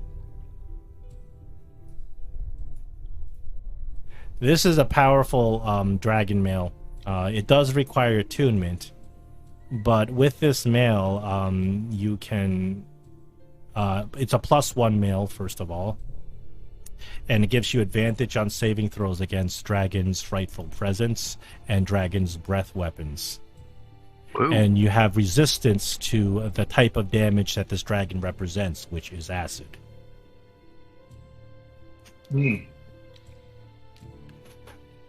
But it is a scale mail, which will drop your AC if you put it on. Just a quick question. Is anyone smart? As in intelligence score of 14 or greater? I don't think I'm very smart. I figured I'm the smartest one here, so. No, my intelligence is only 10. Do I have to point out, if you put on red wizard robes and you walk around Thay, you're gonna be very conspicuous. Especially since no red wizards are gnomes. Do they think he's a wizard, or are they going to stone him for impersonating a Who knows? Wait, I thought red wizards are common in Thay. Wait, huh? They are, but first of all, they're Thay, the leader. Everybody who is of a leadership role in Thay, they're all humans. Well, they used to be humans. Some of them are liches. Gotcha. So if no you were no red wizard, no, gotcha. If you were to walk around in those red wizard robes, you would look a little odd, and people would be coming to question you. Red wizard robes are very highly coveted. They are specialized things that only red wizards should be able to wear. So if you were caught to be wearing red wizard robes, they would suspect that they don't belong to you. And for the time being, I'm gonna tuck it away and put it in my bag. Out of sight. Yeah, you can take whatever you want from the inventory sheet that you want. Tiny Marble Cakes will suggest. Maybe we should go back to the lady at the gambling house, Meow Meow, and tell her of our findings. We are on time limits, though. I think we want to keep this stuff kind of secret from her. I think this is stuff that's going to help us more than it'll help other people, probably. In my opinion. But Well, we could tell we found dragon tracks, but she doesn't have to know we found this book and stuff. Interesting, Meow Meow. Too bad. Oh, Meow, other books are messed up, Meow Meow. It's a shame because, Meow, so many stories, Meow Meow. Well, the majority of these books are all about dragons. I mean, this guy was dragon obsessed. But unfortunately, we gotta still take care of the situation down here. I don't think the situation's resolved yet, guys. We can't go back until we're done with that. But at least we know we're fighting a dragonous creature, it seems. Because of the Meow Meow book. Does Tiny wear mail? She's wearing glamored studded leather armor. Are you interested in the scale mail? I don't think she would be. Meow Meow, don't think Meow proficient in that, Meow Meow. I think scale mail is a. I'm not. I don't remember, but it might be a medium armor. Yeah, I think. Well, if you're wearing studded leather, that's medium, isn't it? No, studded leather's light. Oh, that's right. That's right. It's the best light armor. And it's glamored studded leather, so she can make it look however she wants it to look. You can look pretty in glamored studded leather armor, Meow Meow.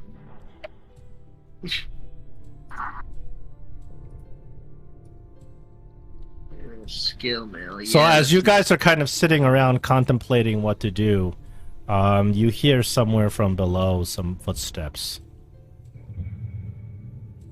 Woomph. Woomph. Yeah, I extinguished the light. Giant book monsters coming to get us, Meow Meow.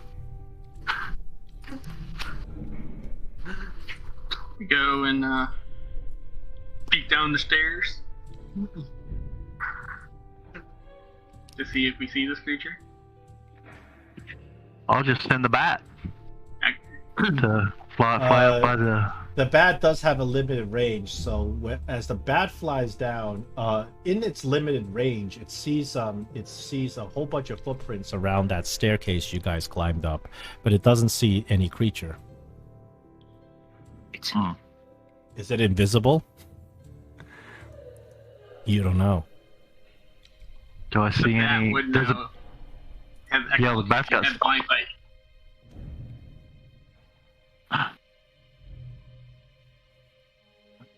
Echolocation, he would be able to see him. Doesn't see anything from its limited range. You'd have to start going down a staircase to give it more range.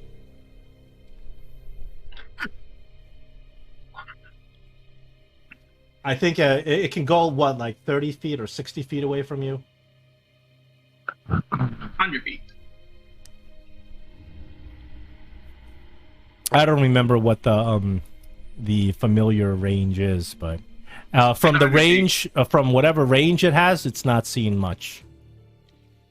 but it does see that these there's another fresh set of footprints that just kind of walk across the staircase you guys are gone up.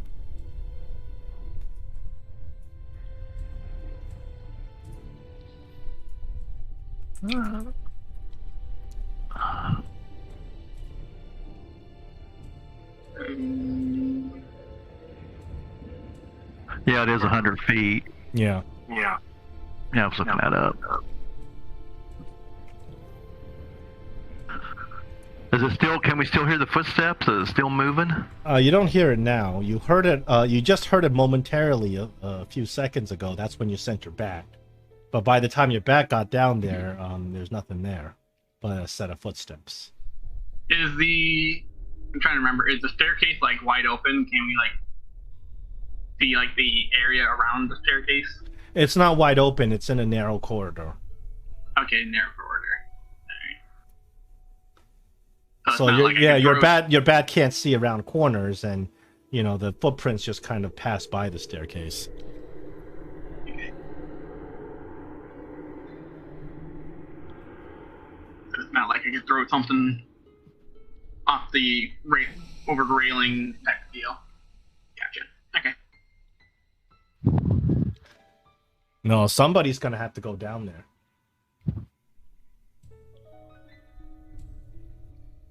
I'll go. All right. Dolrak. You slowly make your way down these stairs, back down the stairs. And then Tiny Marble Cakes will just tell him, Please be careful, Meow Meow. So I missed with that bardic inspiration while you're at it. I'll give him Bardic Inspiration. You're on the safe side. Oh, wrong one. That was irrelevant. Let me remove that. I'll stay about 20 feet behind him. All right. So are you both? Did you both go all the way down the staircase, or are you still kind of staying at the staircase? Just creeping down, I would say. Okay. They were, and looking around as they're going down.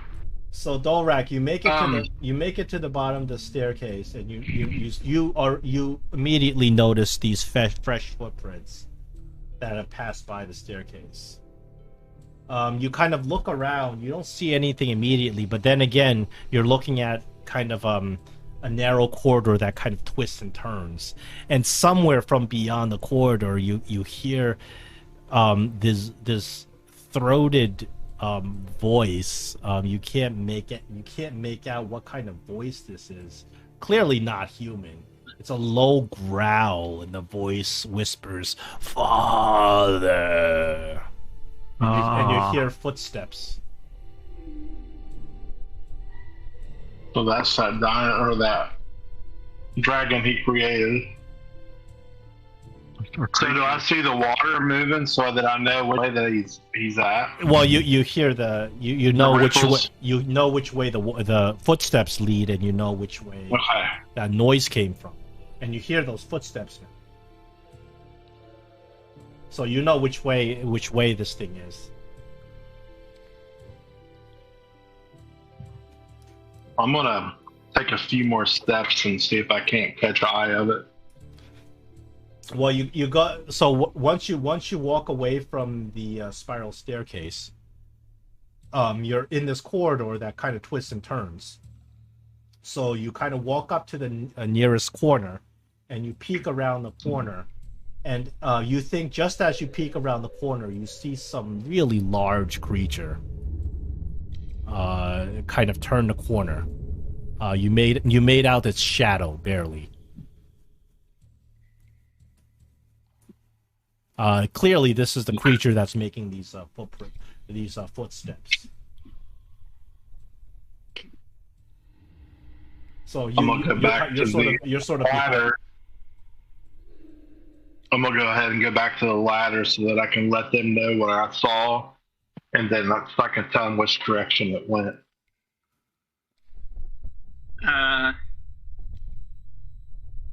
And so, come on, fellas.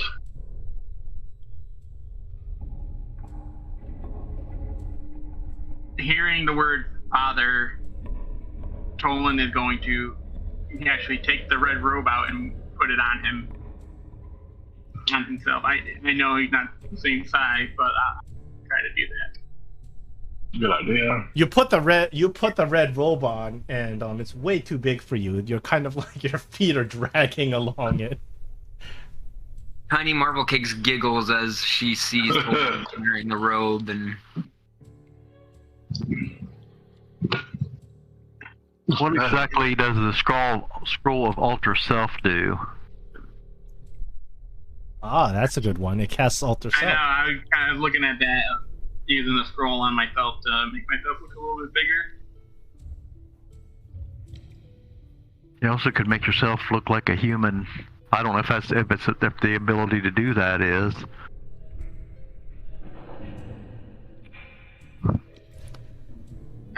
Unfortunately, I can't appear as a creature of a different size. But it's okay. I got an idea. What is your size? I'm small. Oh, okay. Actually, Alter Self, you decide what you look like, including your height, your weight, your facial features, and your voice. Hair length, coloration, distinguishing characteristics. Yeah, you can't appear as a creature of a different size than you, and your basic shape stays the same. Yeah, so a human would be larger than me. Yeah, so you can look like a very small human. You know, you Stand on something. can lose your gnome-like features and look like a very small human. Sort of like a halfling. I added it to the chat. But the gnomes are actually the smallest, though. You're even smaller than a halfling. Mm.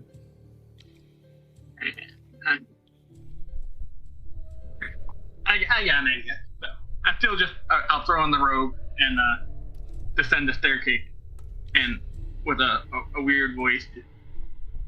It's not like you're gonna recognize my voice, anyways.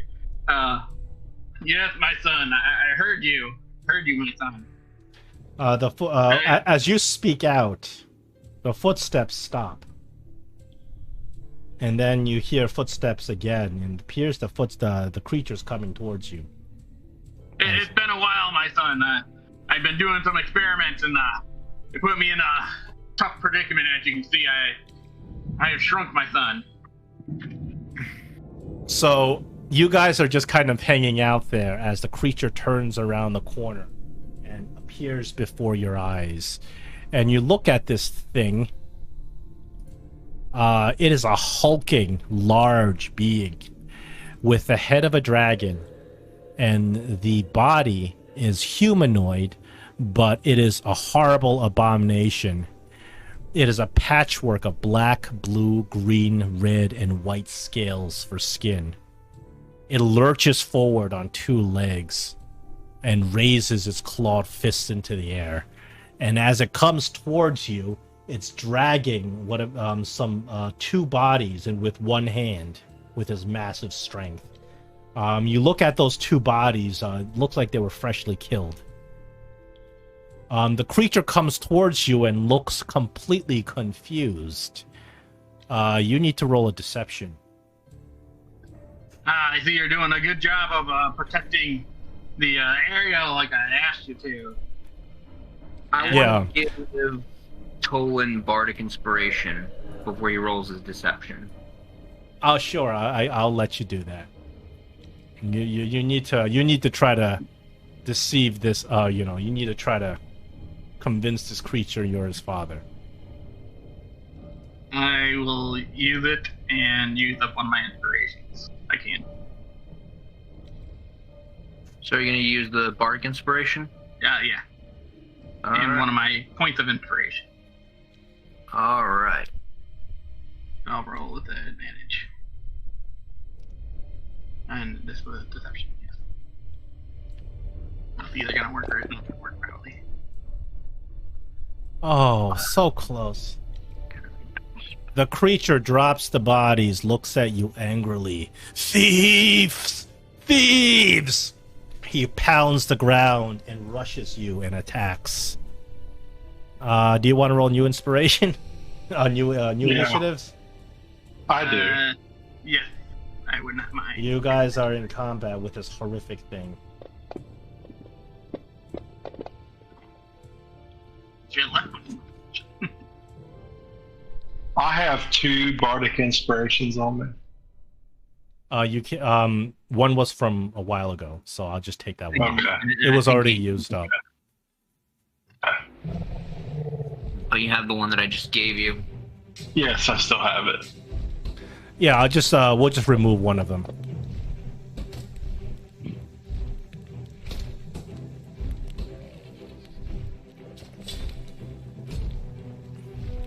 Did I just roll really bad, or was the DC just too bad, too high? Well, at least he only rolled a 1, so...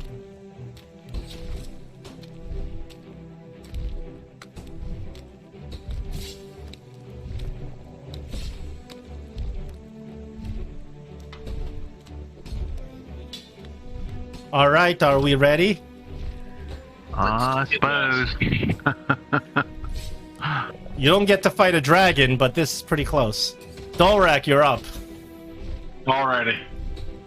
So, I'm within melee range. And Yeah, I'm you can going run to up and get in range. grab my trusty heirloom battle axe. That's a hit. And I am going to use a might. Very well. As soon as I find it, because it seems like it's moved. There it is. I'm going to use a level 2.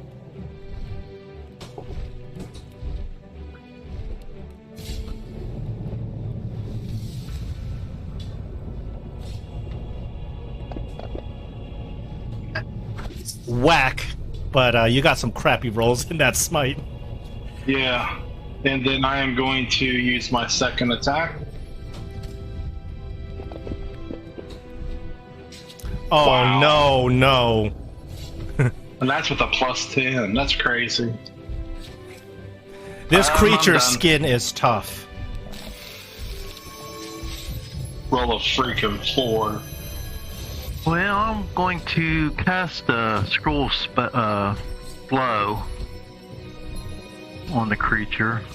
You As can a- roll it save.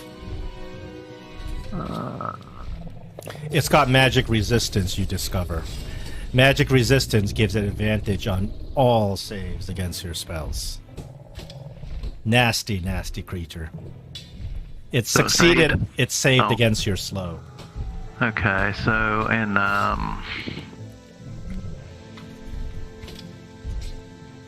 well, I was hoping that would work, but it didn't, so. I'm just going to drink a, potion. Oh, I can't do that, because that would be an action, wouldn't it? Yeah. Drinking Yeah. a potion. Yeah, since I already cast a spell, so. Okay, well, then I'll just kind of let the front row guy do it and pass my turn, I guess. I don't really have, since I got my waddle on that scroll. Alright. You got to watch out. These stronger creatures, they got some nasty abilities. Alright, I'm gonna do something kind of daring. You're gonna try to calm its emotions? Yes. Really? That's only supposed to work on humanoids. I looked that up. Let's see. Let's check this out. Well, the Well, the thing is, I will tell you the creature's type is not humanoid. I'll tell you that. Wait, So, I was able to cast it on that bird creature in the last section. Well, I know I thought that was odd, so that's why I looked it up. no, It don't no, matter, calm it's a emotion DM. works on beasts, I know that. Well, I guess I'll do it and see if it works. You cast calm emotions, it is immune to that effect. Okay. mistaken sad pride. Anything else on your turn?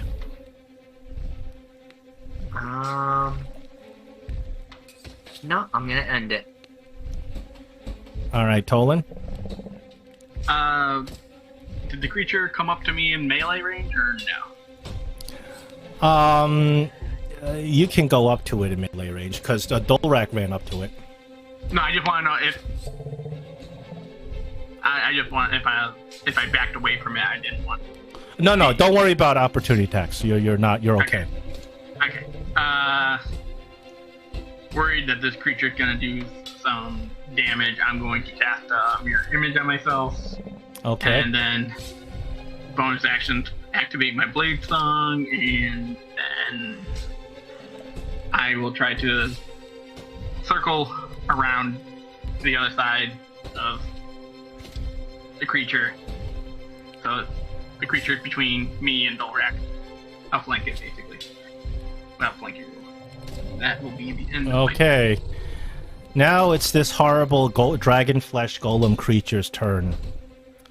You notice that the part of it that is still a dragon, the worst part of it, it inhales deeply as it gathers a huge waft of air and it kind of enters this creature's lung. And the air exhales and everybody makes a dexterity save. You're all in the path of the 60-foot cone. Luckily, to the other side. Luckily, Dolrak's aura, I think, has saved everyone's life. Well, I hadn't rolled yet.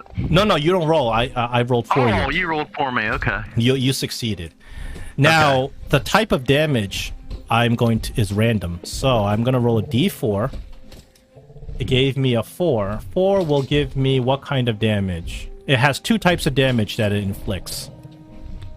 One is fire damage, and the second is poison damage. You guys were asking what causes both. What was freezing? It was acid, and freezing was the corpses that we saw. It was cold and acid when we looked at the corpses. Yeah. I mean, that's what you told us, so, but... Whew. Devastating breath attack. That is its turn. Now we're back to Dolrak. You guys have taken quite a wallop as it exhaled a mixture, an abomination mixture of fire dragon breath and poison dragon breath that not only burns you and feels mixed pustules grow out of your skin at the same time. You guys are trying to weather this creature's breath. Dolrak. I'll use my bardic inspiration. Okay. As part of your attack? Yes. Okay. Alright. I'm gonna activate it for you.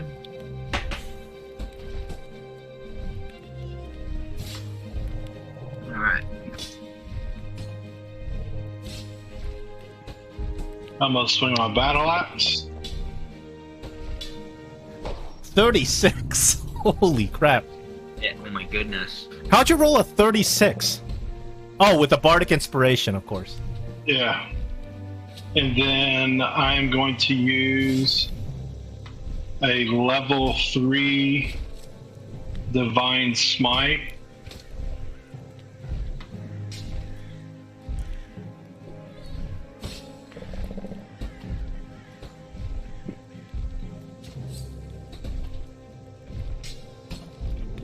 And here we go.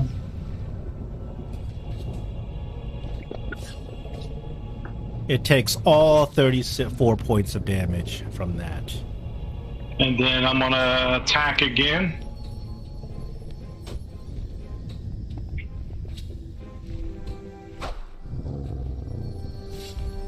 And then I am going to use a level 2 divine smite.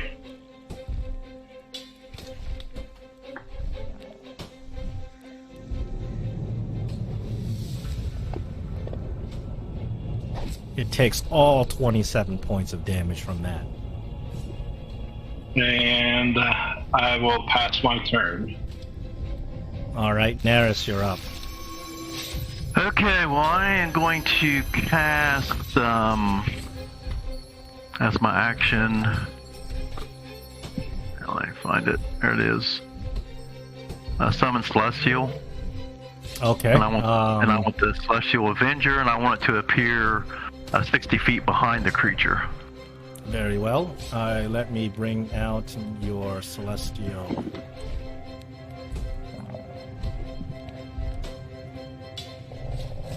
Let me make sure your Avenger is properly statted because the default has the wrong stats. And I'm gonna bring it out. May change the faction. And its initiative is actually above yours, so it's not gonna go until next turn. Okay. Then for my bonus action, I'll cast Spiritual Weapon. Can I do that? Not if you cast a spell on your... Because the summon Celestial is a spell, so if you cast a spell, you can't use your bonus action to cast a slotted spell. 2 spells. Yeah. Well... Yeah. Unless you do some fancy sorcerer, I'm not sure if you can do some sort of fancy sorcerer. I can't do it with Celestial Weapon because Celestial Weapon is a bonus, but I can go ahead and do a quicken a spell. Well, that's still 2 spells, isn't it? Yeah. No, I can still I have to quicken a regular spell into a cantrip. But I might have been able to do it if I would did it backwards, but I didn't. So. Let's see, where am I? I am at 18. What kind of damage did you say it was doing now? You got hit with fire and poison damage. Fire and poison? Yeah, parts of your body are burned, parts of your body are growing pustules. Well, I can't do that either because I already took a... I'm going to split it apart from the, I can't take any more actions, but I'm going to kind of split apart from everybody else so we're not all standing together. The only direction you can go is up the staircase to get away. Then I'll go up as far up the staircase as I can. Okay, you're going to get up the staircase. To get out of the breath if he decides to do another one and pass. All right, Tiny, you're up. Sorry guys, I keep forgetting on how to do the sorcerer stuff because it's been so long since we fought. So I'm not doing very good right now. Alright, this thing's big, so it's probably not hard to miss. Or not easy, or... Easy to hit. Well, if you're talking about easy to hit, it's got very tough armor. Oh. I won't tell you its armor class, but it's got tough armor is what I'm telling you. Even though it's big, as you know, you might like try to hit it and then it just bounces off the armor. Alright. You also realize with horror that it has magic resistance.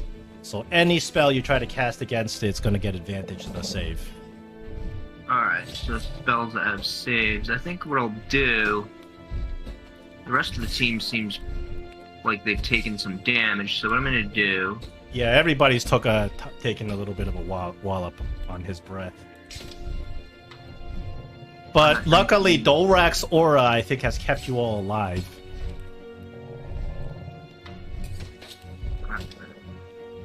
Cast Aura of Vitality. Oh, Neris, I'm going to have to take off Dolrak's aura since you went upstairs. Okay, that's fine. Alright, I'll just take it off for now. I was gonna say, where am I? I'm probably still at the stairs. I'm probably next to Neris. Well, yeah, Neris just ran behind you up the stairs. I just went upstairs as high as I could to get out of the... Try to get out of the breath attack of the creature. Alright, well, I use my main action to cast Aura of Vitality. I'm gonna use my bonus action. You know what? I'll give Tolan some hit points, because he would probably need it the most. I don't know. Actually, Neris, how are you doing on health? I'm not in the front line though, but I've got 18 wounds out of 56. All right. You actually hurt more than the rest of us, I think. Dorok is about halfway down. Yeah, I'm at. Yeah, I got 44 left. Yeah. You know what? I'm gonna heal. I'll start with healing Dorak. Did I? Art of Vitality. Alright, so what I'll do. Heal Dorak.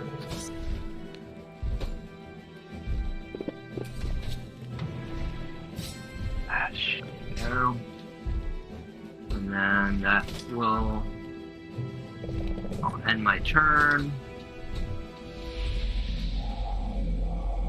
Alright, I'll run up to this creature with a booming blade, nine life stealer attack on the creature.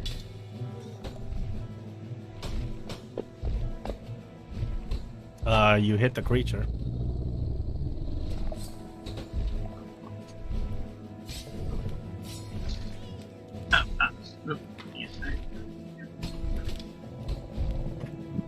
Oh yeah, I need to do the damage. Sorry about that. Put the effect on him. He moves. And I will back away from the creature. Hopefully I got a deception and it might come after me. Oh, that was one attack.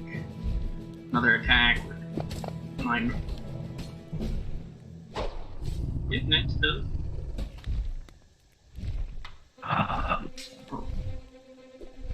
Roll the damage. There we go.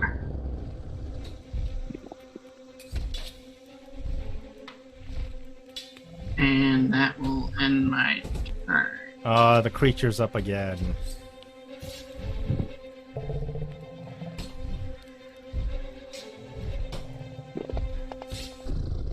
Oh my god. The creature has recharged.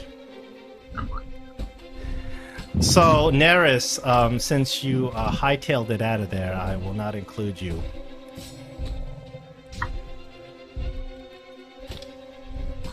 Can I use? I can't use shield against this damage, can I? No. This is not an attack, this is a save. Uh-huh. So, the creature's gonna get a second breath on you, because he recharged. And that's not up to me. That's just a game. He rolled a 6 on a d6. He takes a deep inhale.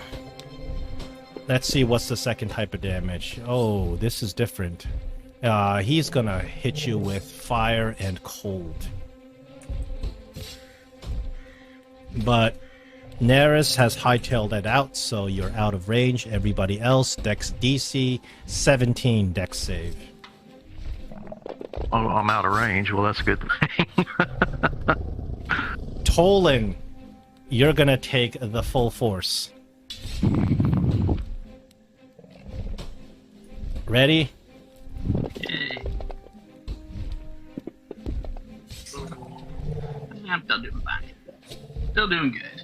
Okay. Tiny, you maintain your concentration. This was a big old. Alright, now it's the Celestial Avenger's turn. Do you want me to run the Celestial Avenger? I can. Okay. What I'm gonna do is unless do you this. want to, it's up to you. No, I don't. I would rather you do Okay. it. Okay, I would rather do it too, but. Okay, I got it now. So I am going to attack. Now, you said the Celestial Avenger's behind the creature. That's 60 why, feet behind him. That's why I didn't include it in the breath. Right. In Okay, order to do so- its healing touch, it has to run up to. Well, it has to be in touch range. the Avenger doesn't have the healing touch. Yeah, he does. Oh, yeah, it does too, doesn't it? Huh. Yeah, but in order to do it, it's got to be Yeah. touch range. Right, but I wanted it behind him so it would kind of distract the creature hopefully a little bit too. So, anyway, I'm going to range attack the dragon creature or whatever it is. It's got 2 attacks. Mm-hmm. First attack's a miss. The arrow gets stuck in the mesh of scales on its back. Okay, I'm going to use one of my. Can I use my inspiration to give him advantage? Technically, no, but go ahead. All right. I will use inspiration. Because technically, the creature's an independent agent. I mean, that's fine. It's however you want to do it. No, That's go okay ahead. Go with ahead. me. I'm good. Okay. Oh my God, Gee, that was horrible. that was Wow. horrific. You had a 4 and a 1. I know. Well, I can't help you there, man. Almost If you roll like that. That's true. So, wow. Well, at least he knows he's back there, which could be bad or good. But he's 60 feet away. He's standing behind him, and that's. Is he on the? The creature is not interested at the Celestial Avenger firing arrows that are missing it. All right. The Dolrak. Well, that's kind of good, I guess. I'm going to change my dice again. That was terrible. Dice need to go in that chair with the dunce cap Dolrak, on. you need some Yeah. good rolls here. Yes, I do. I am going to. I'm gonna go ahead and just attack with my battle axe. Then I roll a 3. Oh man. Well, I don't feel so bad now. And then for my second attack, I shouldn't even get a second attack with a roll like that. Well, you didn't roll in that one, so. Yeah, I used to play fumble tables, but they just got way out of hand after a while. So I stopped doing it. And got a little hit on him.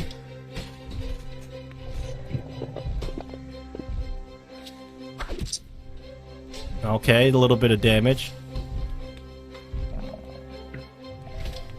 Anything else on your turn? I don't believe I can do anything else. Okay. Yeah, you don't want him to have another turn and have another breath. Yeah. Neris, you're up.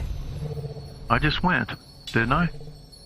Oh, that was the celestial. Okay, Yeah, so yeah. I'm going to cast. Yeah, so I'm going to go ahead and cast my weapon. Okay, My washer's punishment. that's and I'm gonna- a bonus action. right, and it'll appear right beside the creature, and I'll go ahead and attack it. Yeah, your spectral blade doesn't take damage or anything, so just there.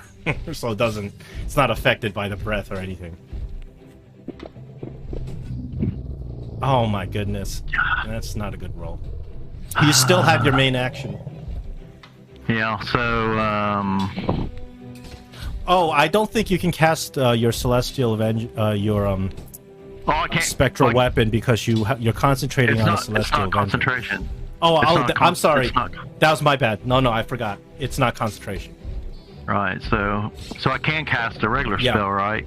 You have to cast a cantrip because the bonus action is a regular spell. Okay. I will cast. Have we even hit this guy any at all? Oh, we did. Oh, you have. Dolrak's hit it a couple of times. I think Tolan's hit it a couple of times. It's just this creature's got a lot of hit points, a lot of armor class, and packs a wallop. This armor class is I'm like gonna- 18.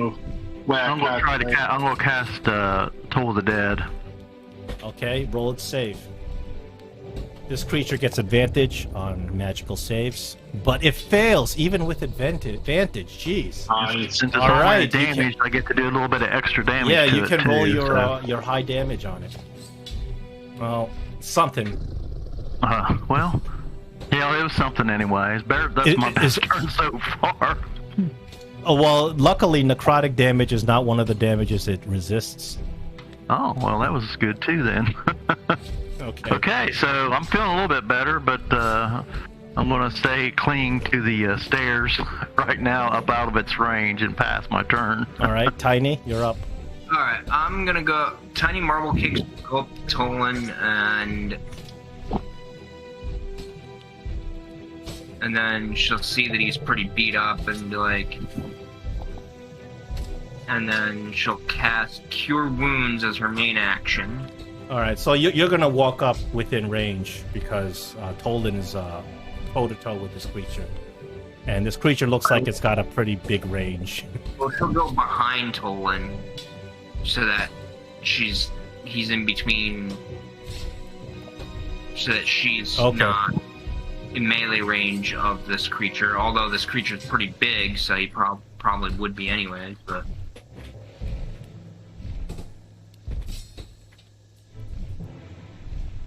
come join the fray.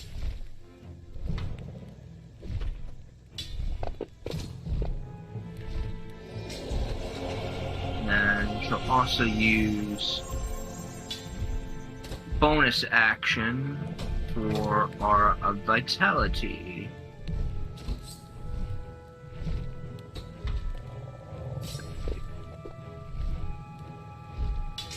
And then she'll back away using the rest of her move action. I will end my turn.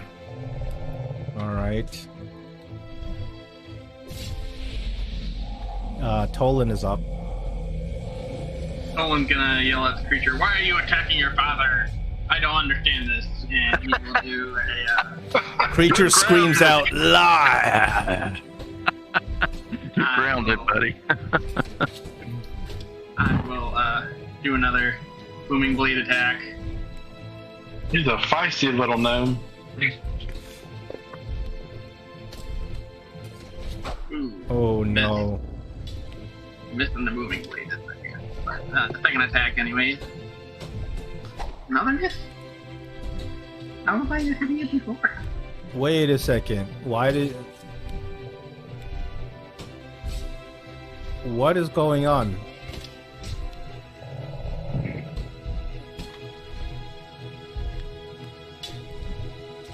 Tolan, you are attacking yourself. If you look, if you read this, it says attack 9 at Tolan, so that's why it missed, because you rolled the attack against yourself. Okay. Both attacks? There you go. Because this creature has an armor class of 18. I was wondering why you missed, and it's because you rolled mistakenly rolled the attack against yourself. And I have an armor class of 20, so. Alright, that explains it. Well, he's got crit too.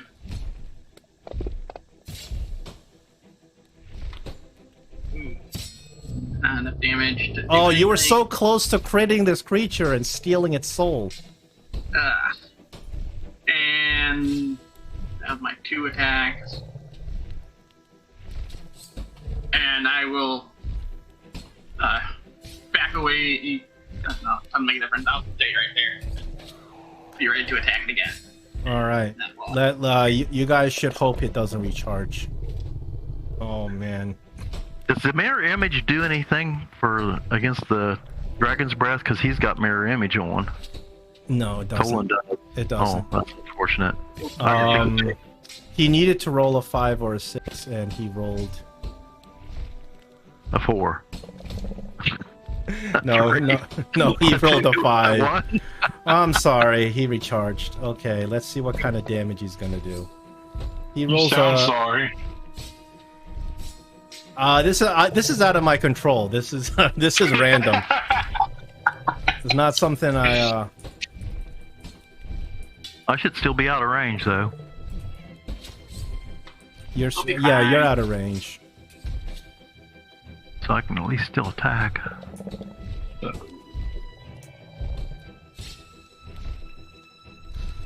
Okay, so let's redo a retargeting. Tiny is in the area. Your Celestial Spirit Avenger is behind him, so he's not. Right. And Dolrak is still in the area. We do a Dexterity 17.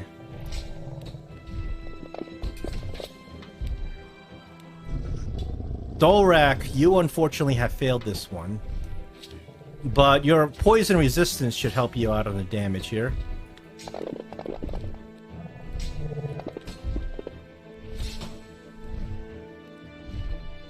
Ouch. You guys take a whopping amount of damage on that. That's 40 points of damage. We're still good. We're still good. You're still good. You're still up. Tolan and I only took took 20 because we passed our saves, which is And good. Dolrak resisted partially the poison damage, so that's good. Now it's the time for the Celestial Spirit Avenger to act. Okay, he'll hopefully do a little bit better on his Not roll attack a this 4. time. Yeah, with advantage. I won't roll advantage this time, so maybe he'll hit. There you go. 18. That's good, good, good. Well, where's the damage at? It should be Damn. right. Oh, Well, it's not lighting up. you have to open up the character sheet, I do have it open, and it's the damage. don't I? Oh, why is the damage not lighting up? It's not. I see that, 2d6 and I'm wondering 2d6 why. plus 7. It's not lighting up. No. That is weird. I've never seen that before. Let me just roll 2d6. Hold on. and then No. I'm gonna write this in so you can use it. Okay. No, because if 2d6. You know why it's not? Because it's the type of damage is not declared. Oh, okay. Does this count as his count as magical damage since he's using a magical bow? I think so. I don't know. Which, if it's magical damage, that means Well, it's got piercing, but it's magical, so if it's it would magical, have both. it ignores resistances and immunities. Oh.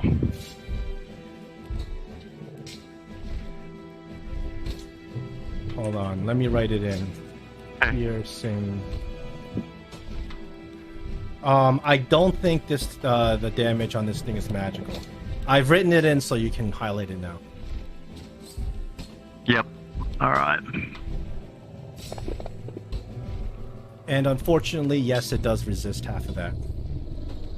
Okay, and then I'll take a second shot anyway, because at least I did hit him.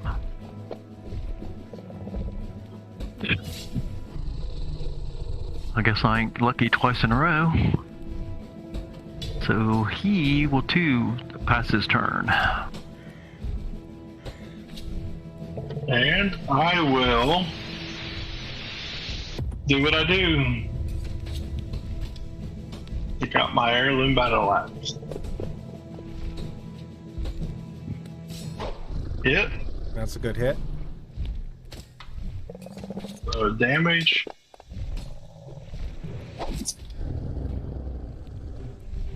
Swing again.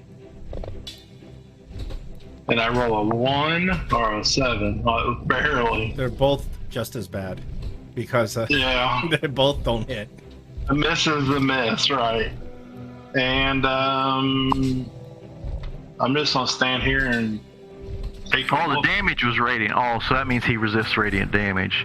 It says on the sheet that, I'm sorry, the angel's the damage is radiant. Oh, I it's didn't see radiant. that. Oh, that Yeah. actually he does not resist radiant. Let me change. I will change that in his hit points.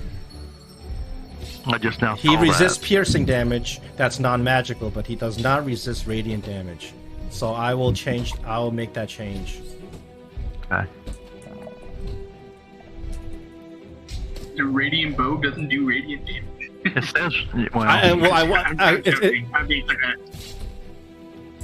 No, it does. It just I wasn't thinking it like that. There you go. I changed it, all right. and I will change his hit points to reflect that. There we go. Well, I did a little bit more that way. Yeah. How's it looking? Is it looking? It's looking beat up, but this creature can take a beating. Oh, so it's my turn, isn't it? Yeah. This is a boss type creature. It can take quite a beating. So I'm going to. You guys are definitely whittling it first. down. I am going to attack at it with my Watcher's Punishment. Hopefully, I don't think I've hit it yet with it. Maybe it will this time. That finally hits. All right, that's good stuff.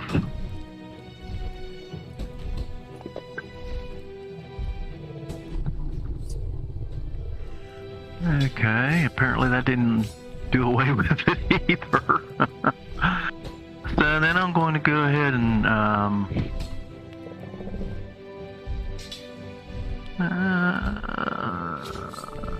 let me try. Let me just do Toll of the Dead again if I could get lucky.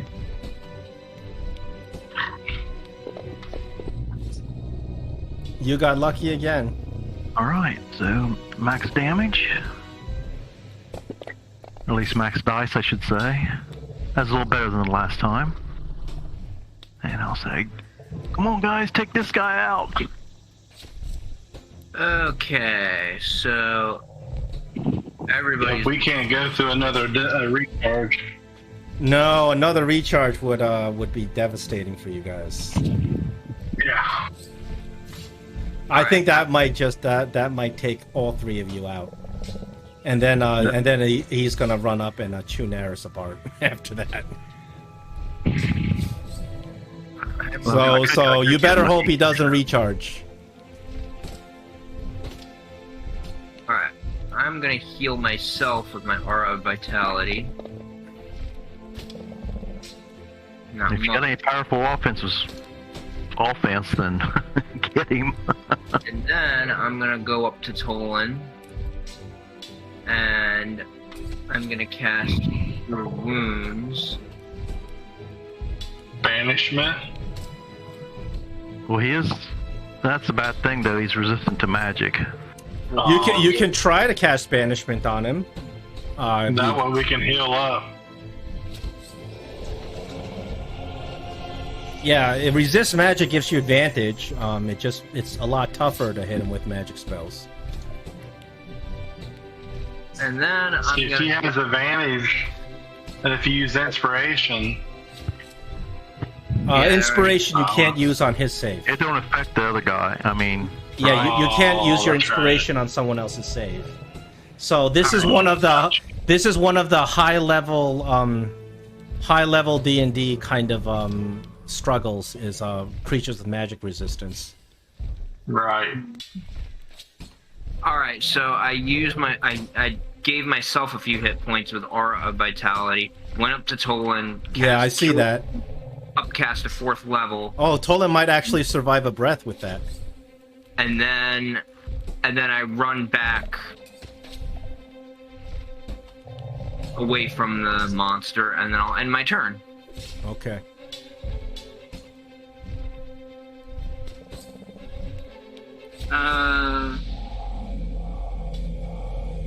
Olin is going to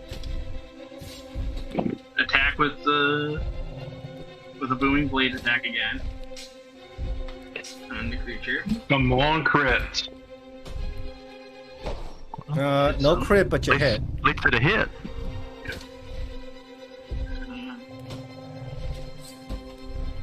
Yeah, you got a 5% chance of just killing it if you crit it. Do that. Attack again.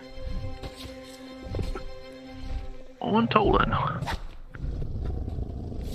Do the damage. Come out. Tolan kills the dragonflesh Oh my golem goodness. without having to expend his Run! You kill your son. The creature falls down in a heap. You can see that its body parts and organs were all jumbled together and constructed as it falls apart. As you rip the creature apart, the scales and the pieces of flesh start falling off, and then finally the head falls off and it rolls to the ground right in front of you.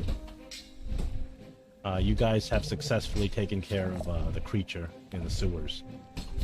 Good job, guys. Mm-hmm. It was a close one. Yes, it was. Another breath, you couldn't have survived, I don't think. Is there pieces of this creature that would pass as a dragon that you might be able to sell? You're not sure. You start rifling through the body parts of this thing. It's just pieces of flesh of dragon. Looks kind of mangled. You're not sure who would want to buy this. I mean, the dragon, obviously, dragon's head is a good trophy, but you know, you don't know who would want to buy it. You can take it. I'm good. It's probably twice my size, anyways. Can we see now that he's defeated and stuff, any footprints leading to where he might have come from? You see where he came from. Yeah, you see its footprints. When you look at its feet, you realize that the feet were stitched together. Two dragon paws were stitched together. That's why the footprints look so odd. Yeah. What, do you guys want to go check out his lair? If it has a lair, Yeah. Well, it's got to be. We gotta be pretty quick. And make Well, sure. if we got time, I'd like to go follow the footprints and check out his lair. Shiny, want to We use your could take a short vitality while you. Or we could take a short rest and use some hit dice. Shiny's aura should still be up. You can heal quite a bit, Yeah. I think, right? Actually, Meow. Yes, your aura should. How many rounds of aura do you have? Let me see. You used 2 rounds of aura, so you still have 8 rounds of aura left.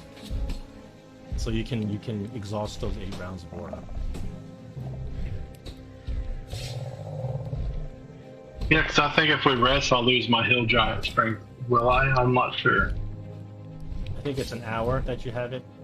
I'll lose my Yeah. celestial. It's our celestial's an hour too, so I would definitely lose it.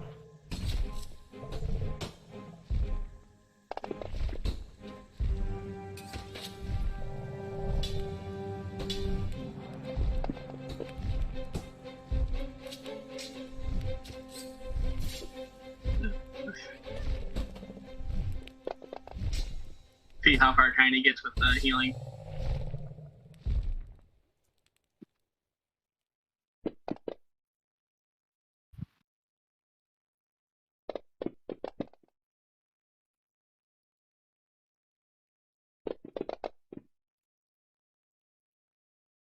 all right, that's the aura of vitality. Okay. See how far Shiny gets with the. That's not horrible. Mm-mm. So you guys follow this creature's footprints around, and you realize that this creature kind of walks like in this patrol pattern around the labyrinth.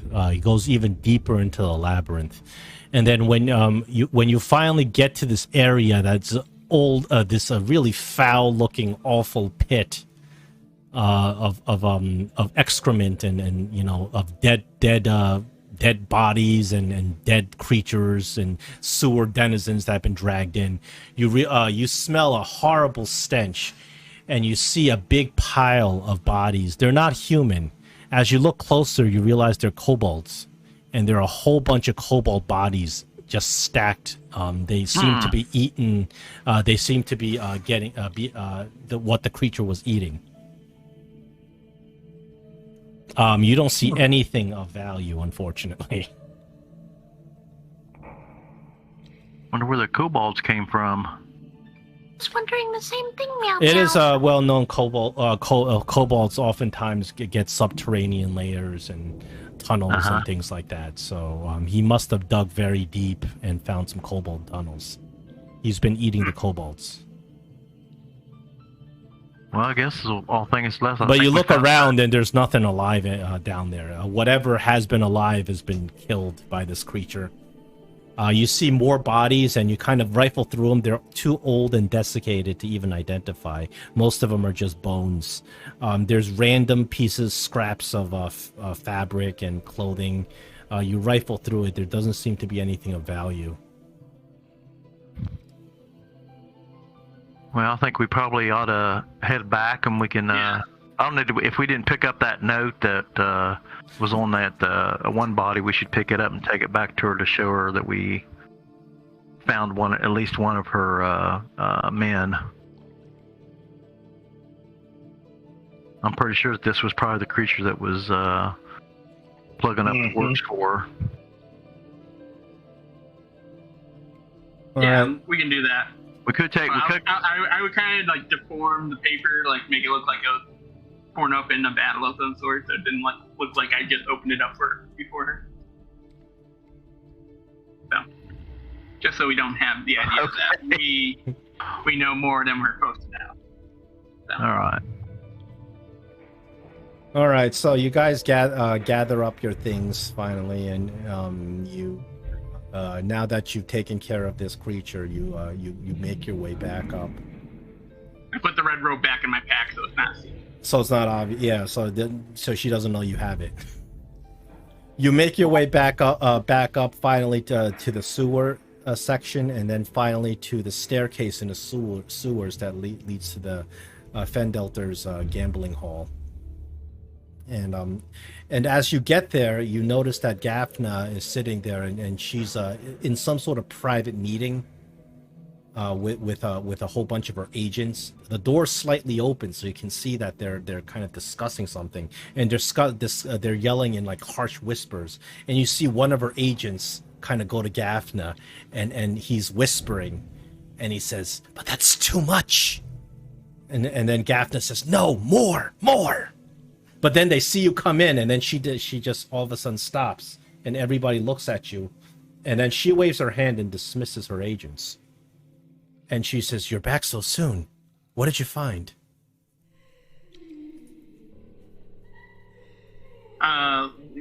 What Tolman will do is bring out the map that we were using and start trying to draw like an extension of what we learned from the area of that is uncharted, basically, and point out this room and say, we found this creature down there that we believe was eating up your people.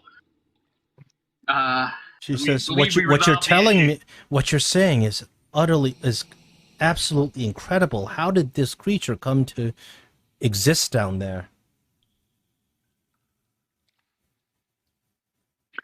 Well, I think we tell her about that we found a book. Mad scientist. We don't necessarily have to tell her anything about the mad scientist for the robe, but that we found a book that had the notes that said it apparently was a red wizard that was experimenting with creatures down here and transmuted this creature into what it ended up becoming. So as you tell her about this, unfortunately, as we were fighting this creature, the book got burned while we were doing it.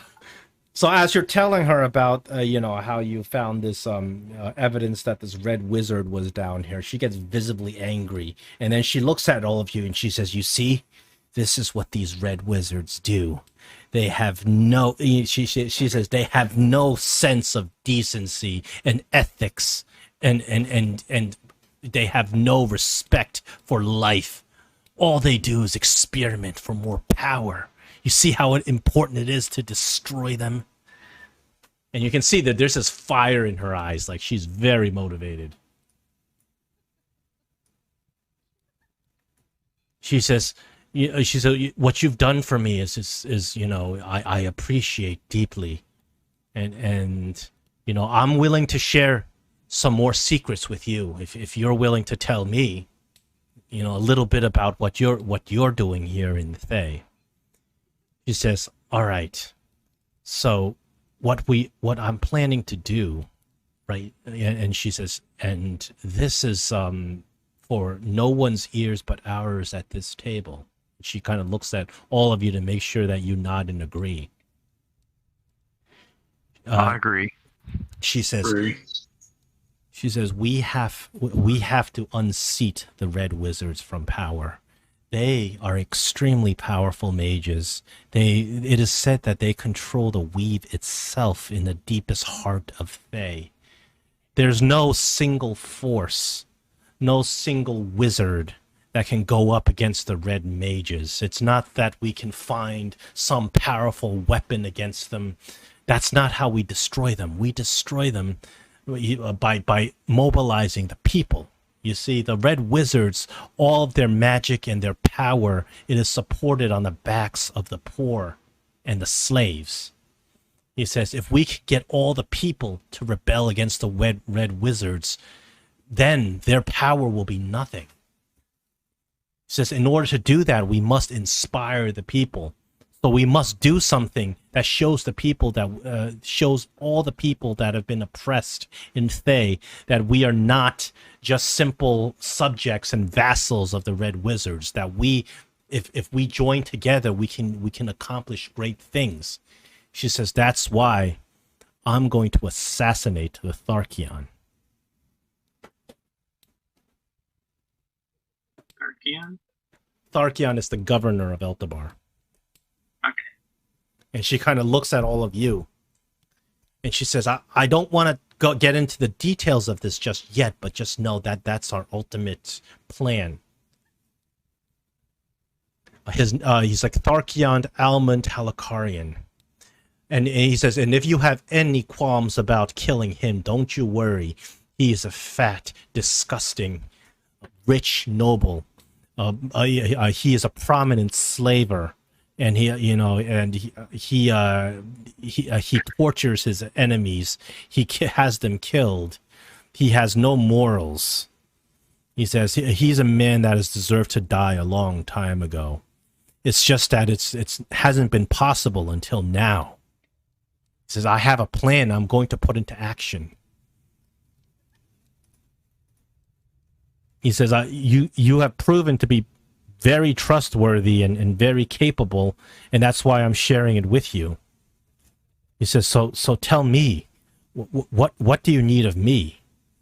What are you doing here in Thay? Well, I believe that our paths are running parallel at this time, and we too would like to disrupt the leadership of Thay. But as we are here now, we could probably help you with your goals, which would probably eventually help us with our goals. She says, well, disrupt the leadership of Thay. What, do you work for someone?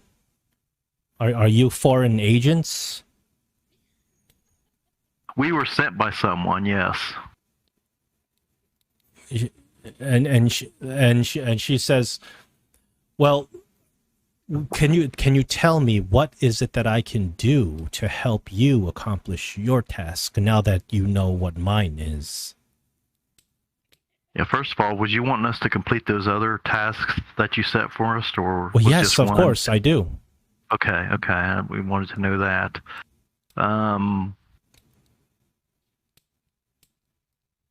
We need to go ahead.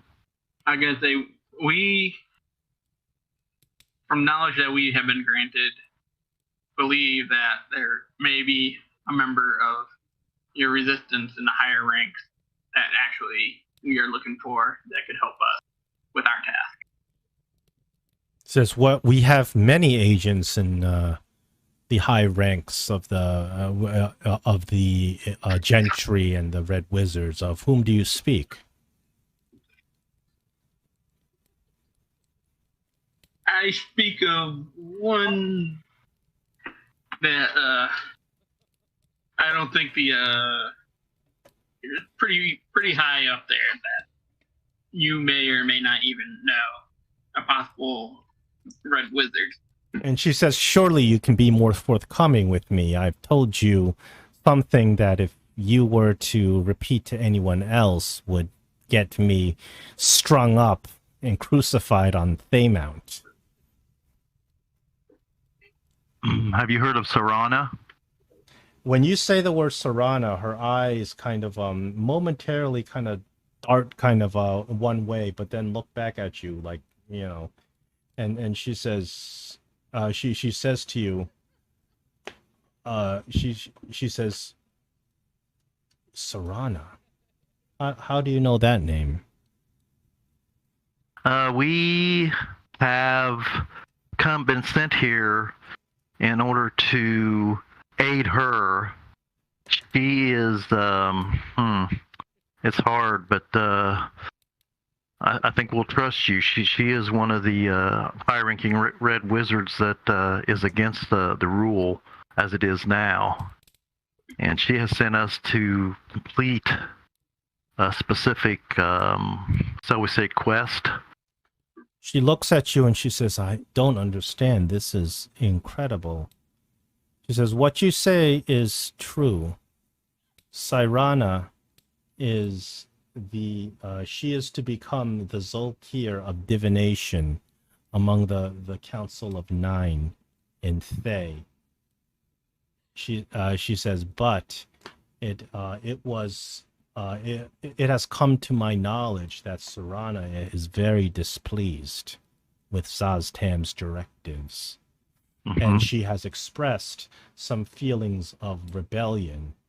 And Gaffna reaches into her desk and takes out a piece of paper.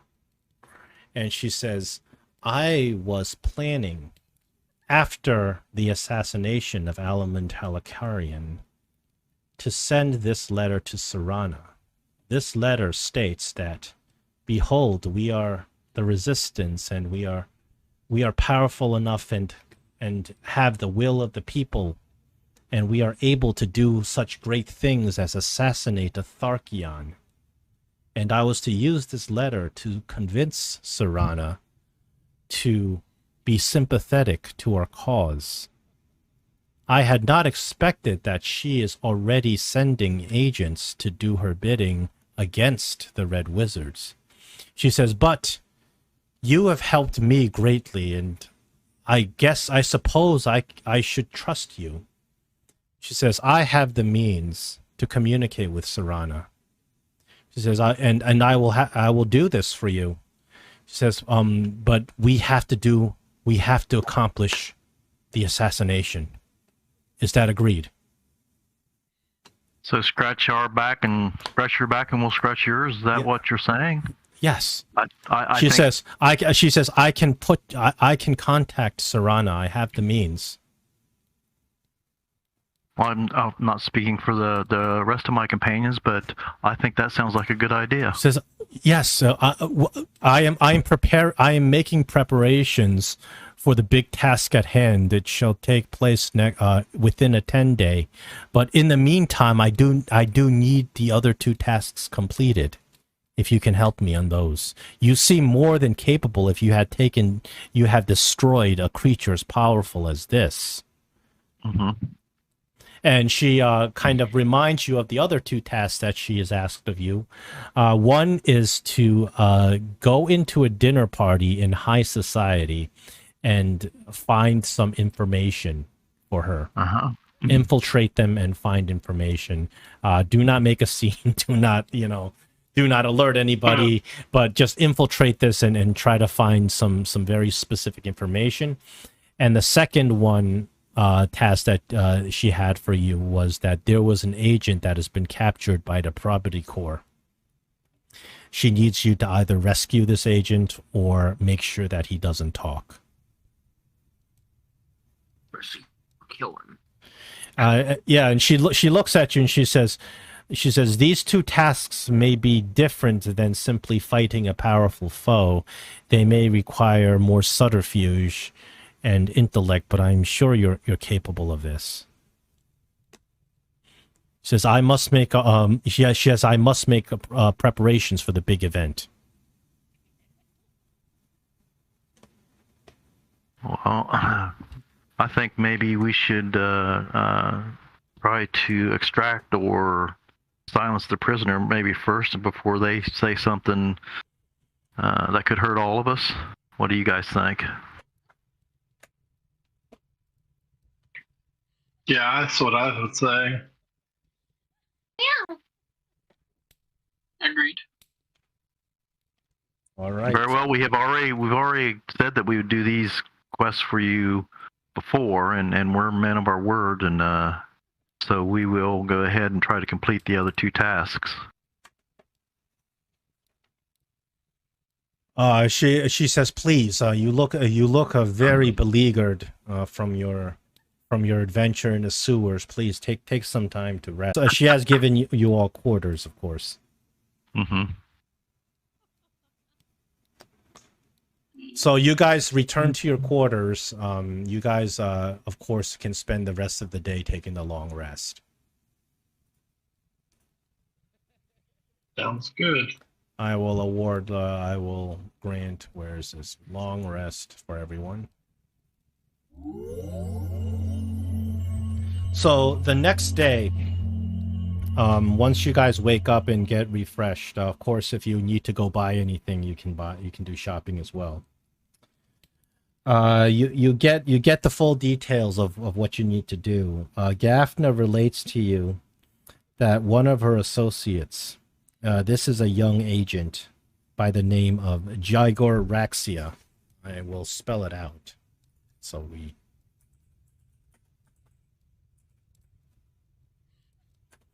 Loyal to the cause. He was captured and imprisoned by the Property Corps. This is about 3 days ago. He was found to be a resistance agent, and they have him imprisoned. More than likely, they are torturing him to get information on what where the resistance is located and what their plans are. Gaffna says that if Jigor is very loyal and he will resist to the best of his ability any form of torture rather than give up the information. But who knows what methods the Probity Corps can use if they start using magical means to extract information from him. So they don't, she doesn't know how much information he has already been extracted, but she knows where he is being held. There is a black site. On the surface, this place looks like an abandoned inn, but on the inside is one of the headquarters of the Property Corps. Likely some of their leadership is there as well. It's unlikely that any red wizards are involved as of yet, unless they've found out something that's very devastating that they would be calling in red wizards for. So right now, it's probably just the Property Corps.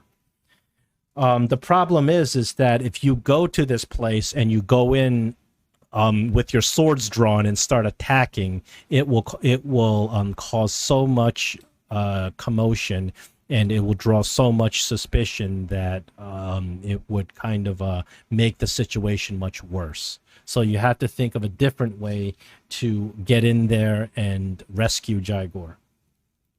Now, she says if Jigor is at the point where he is already he has already given up some information, you have to make sure, do whatever you can to make sure that this information doesn't leave. Fair enough. So Jigor's his task before he got captured was to follow and spy on the Tharkion, Almond Halakun, the person that she is planning to assassinate within the 10-day.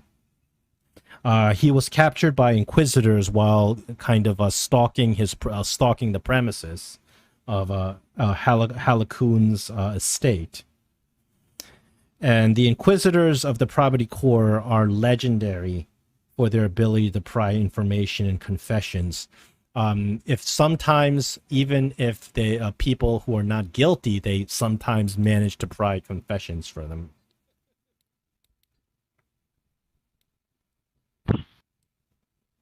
And if you start a massive battle in the middle of the streets or something like that, that would draw way too much attention to the efforts. It might even call in red wizards.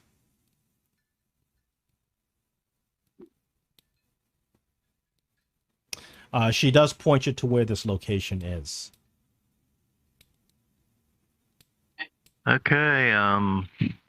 Do you have any items that would help with stealth? She says, I think, she says, of course. I would never send you in unprepared. And she reaches into her desk and she takes out a couple of maps.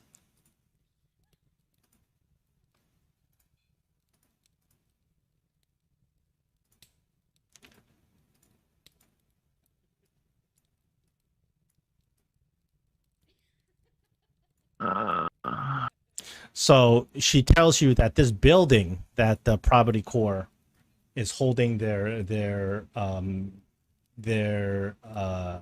secret headquarters. It's a repurposed inn or brothel in the past. that has been recycled. And on the outside, it looks like just an abandoned building. However, on the inside, that's where all the property core are kind of conducting their business. It's composed of 3 floors. There is a cellar, a main floor, and a upstairs floor. She knows that some of the property core soldiers and guards actually spend their sleep there. There's some quarters, so probably the second floor may be a place to where they keep their quarters. She also says that down in the cellar in the basement is probably where they keep their torture victims and prisoners. Uh-huh. So you have the floor plans of this place.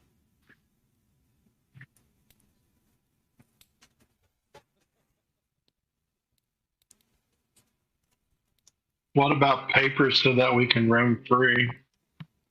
She says, "Oh yes, of course." And she takes out some papers and she opens her drawer and there's like 15 stamps in there. And she kind of rummages through the stamps. They're all some sort of counterfeit or, stolen stamps. And she takes out some of her stamps. And she says, this is all, if anybody asks you, this is all under the name of Nurush Zamaroth. He's a Senecal. He is a officer under the Tharkion, Almund Holokarian. And he works with, we work together for the resistance. Is there any property core members that are pretty typical to be seen around town? Property core members around town. She says, what kind of property core members are you looking for? There's plenty all over the place. Like ones that would typically go back to the Black Site and is typically seen going in and out of the place? She says, yes, I can identify a couple of members that have been seen going in and out of the place. We do have scouts there. She says, sure, I can direct you to one if you'd like. How about a change of clothes so we can fit in? We got those scrolls to make ourselves look she whatever, says, like whatever we want says, to. I have plenty of disguises and clothing for you to fit in, but I'm afraid just your very basic characteristics sometimes raise alarm. And she kind of looks at Tiny. Says, yes, but if you need clothing and disguises, I have plenty. Well, because that scroll can only be used by sorcerer and wizard itself, and so I wouldn't be able to use that. Yeah, it's basically, unless I don't think Tiny is an arcane restrictor. It is Tiny one. What about Tiny Marble Kicks? What type of bard are you? Lore. Okay, lore bard, alright.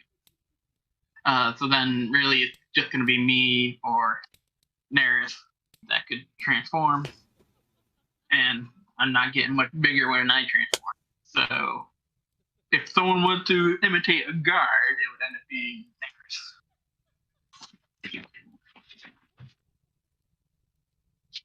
I wonder if we could imitate the guy who we got the papers from to go in and say we demand to speak to the prisoner.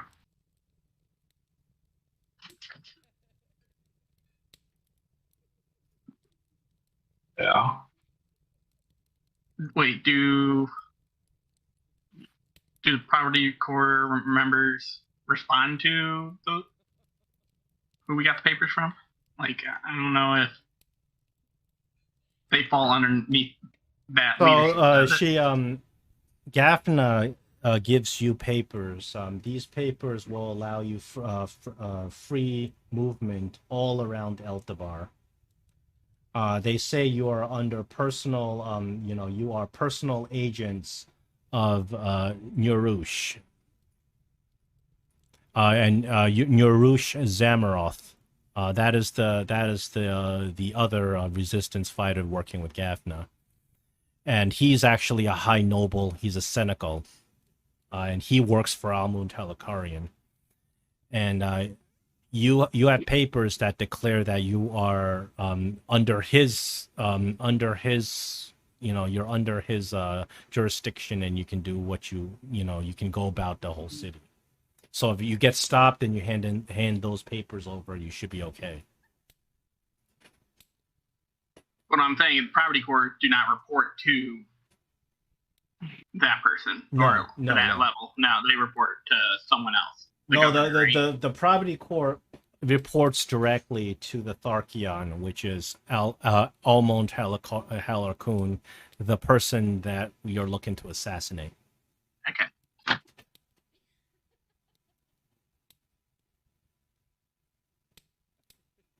So if that's the case, I don't think trying to disguise ourselves as that guy, or as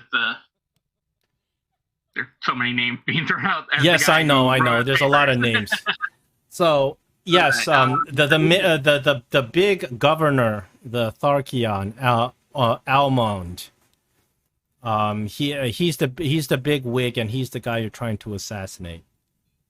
Now, I didn't mention the robe in character, but I'm going to mention it out of character. The robe of that one red wizard, maybe somebody could wear that as a disguise if you want to go really extreme. Disguise yourself as a red wizard. Yes, you can. That is something you can try to do. That's a very daring thing to do, because if you are discovered, and the red wizards would not appreciate that you are pretending to be a red wizard, if they show up, you guys are in for the fight of your life. They would probably either throw us in a pit and stone us to death, or worse. Oh no, the red wizards are extremely powerful magic users, and they show up in droves. They are all archmages, and they all and when they show up like. You ever play Baldur's Gate 2? And you're walking around the city, and you cast a spell, and then all these mages show up and kill you? That's what they do. So impersonating a red wizard would be risky. Yeah, very risky. Like high risk. It'd be very risky, but obviously, if you're a red wizard, you can do anything you want in Thay. You are a member of the royalty. But if you can pull it off, it depends on. It depends on what kind of how risky you want to take it, or how you want to approach this. It's I want to leave it open ended so you come up with your own ideas. Yeah. Well, we have those scrolls of alter self, so yeah. To make it more subtle. I think, although the problem is the only person that out of the four of us that can attune to the robe is Tolan. But the question is, do we need to attune to it to wear it? You absolutely don't need to attune to it to wear it. You just can't use its magical properties. I just tried to use it to convince to mimic the red wizard that we downstairs. Yeah, but you were trying to trick that dragon creature, so it's a little different. I mean, I don't know how much you can trick the dragon creature, but with people it might be different. Okay. So Gafna doesn't even know that you have a set of red wizard robes. Yeah, I don't want Gafna to know about it. But I think a good idea would be if Neris uses one of the scrolls to pretend to be one of the guards, and we pretend we are new prisoners that they want to investigate, and he escorts us into the area. Oh, that's a good idea. That could work. Sure. We could do that, or either Neris or Tiny Marble Cakes could cast Alter Self. Well, the risky move would be to either have Neris or Tiny Marble Cakes cast Alter Self, wear the red robe, impersonate a red wizard, and say that we'd like to talk to this prisoner, and then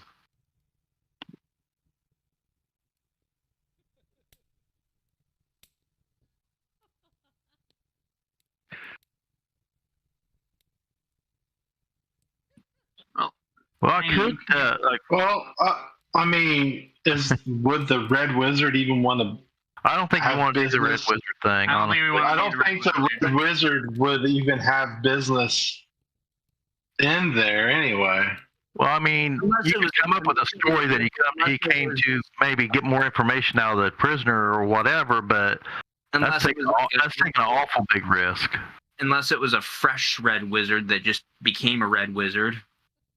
Well, there's red wizards in every city in Thay, so I mean, well, I was thinking, I think the idea of a prisoner could work, is except not take all of you in, just take Tiny in.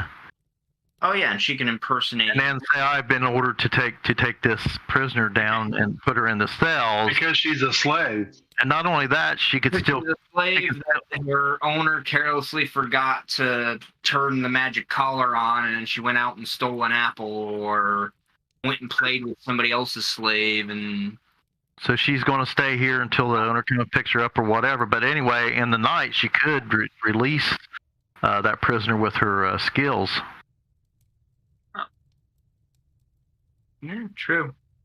Or poison the prisoner, kill him, and then she could alter herself into like a mouse and find a crack and get out of the building.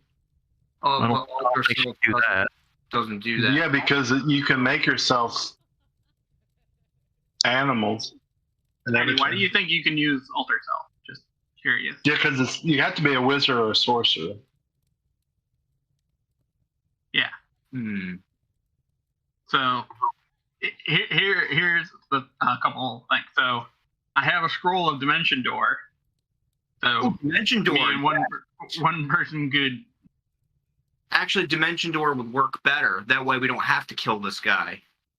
Is that a level below a level 5? It is. It's a level 4 spell. Right. You don't have it, correct? I just have it. I do have Dimension Door. You do have Dimension Door? Yeah. Okay. Meow Meow does Dimension Door. Meow Meow happy to cast it. So that Meow Meow don't have to chop that guy's head off. The other thing is I could also cast polymorph and become a creature, or make another creature of some sort disappear of some sort, or change into something else.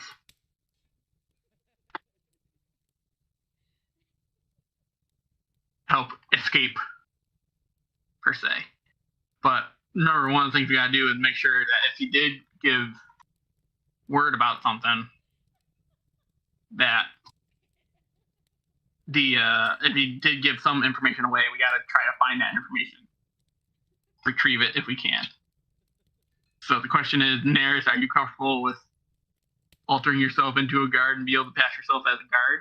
Yeah, and we're not going to know about if he give any information unless we get him out of there alive. We got to get to him. Yes. And then what does Dimension Door?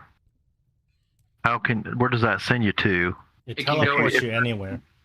500 feet. 500 You don't feet. even have to see where you're going. So if we could get one of you with the Dimension Door down to the basement.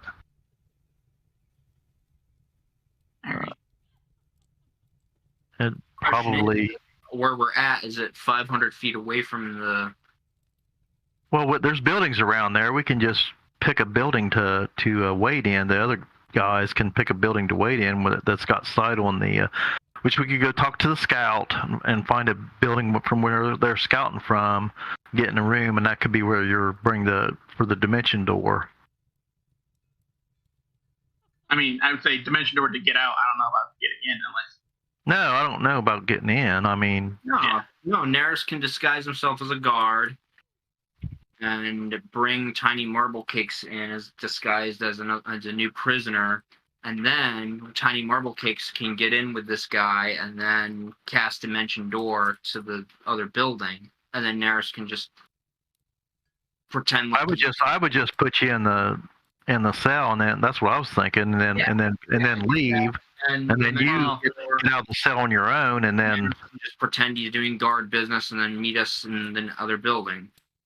Neris, I think you're going to be probably the one to question the other prisoner. I doubt they're gonna let you put. Well, I doubt they're going to let me question the other prisoner either.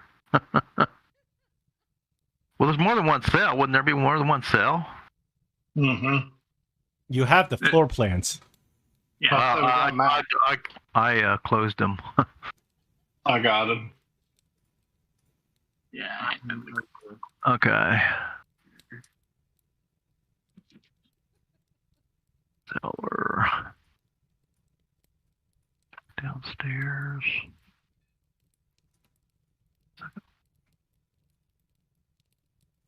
Guard statement. So there's 2 cells. Is that correct? Yeah, the floor plans show that there's 2 cells.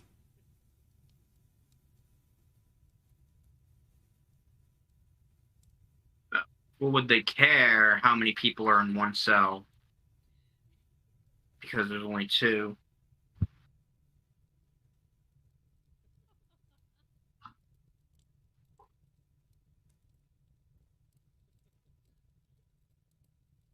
Big ol' heist. Everyone likes to heist. So Well, I think Naris, I think you're going to be needed to try to question the other prisoner, and then if there's other material, you might have to go try to find the other material. well, I mean, I guess. What's your persuasion? I have to have. I mean, my persuasion's not. I don't know. My persuasion might be good. Do you have any inspiration? Persuasion is +7, and plus I Oh. could. Yeah, you're a And if sorcerer. High in charisma.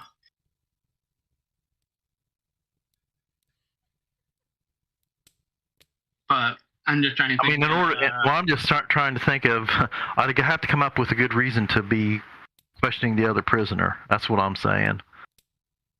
Well, I'm saying if you're escorting a prisoner to a cell, Well, you can in passing You don't walk even by need another cell. you don't have to question him What we can do. because we're gonna get him out. So That was my thinking. So as you walk past, you make eye contact with him, because through the bars, and try to give some sort of visual cue that you're here to help him. That way he knows, like, say, he says, like, or, something. The land is very fruitful. Yeah, the land is very fruitful. There you go. And then Tiny goes in the other cell. Question is, what are the cells like? Can one person in one cell, is there bar windows that you can see the person in the cell next door to you? No, but if you use your dimension door, you can go from one cell to the other cell and then grabbing and then leave out through the dimension door to the other building.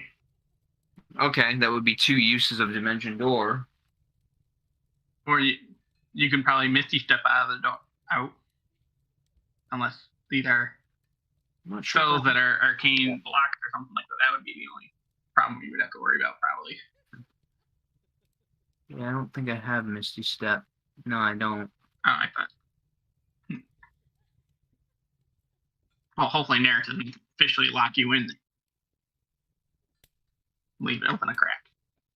Yeah, but he still has to get into the cell of the other guy, or she, or whoever goes. That's a good question. Does dimension door work like that? That you have to touch you like good. You have to grab somebody next to you. You can't. Well, he might if they're the kind of cells where they're just bars and there's just 2 cells with bars in there. I think you can do it. That's fine. If you can touch somebody and grab them, you should be. Okay. As you walk in, as long as you're not being escorted by another guard, as you walk in through the door, you mistakenly go toward the other guy's cell. Hopefully he walks up to you, and at that same moment, you're holding on to Tiny. You reach through, grab his arm. She throws a spell, then all 3 of you got through to the other building. Dimension door only works for 2 people, Yeah. not 3. Okay. But Neris can act surprised and be like, oh, these guys escaped. What's going on? Well, then I that's wasn't gonna cause expecting a that. ruckus. Wanted to try to do it without causing a ruckus. Well, that's why I was thinking we put If you close the door behind you, we actually put him in the, or put Tiny in the cell, and then at nighttime,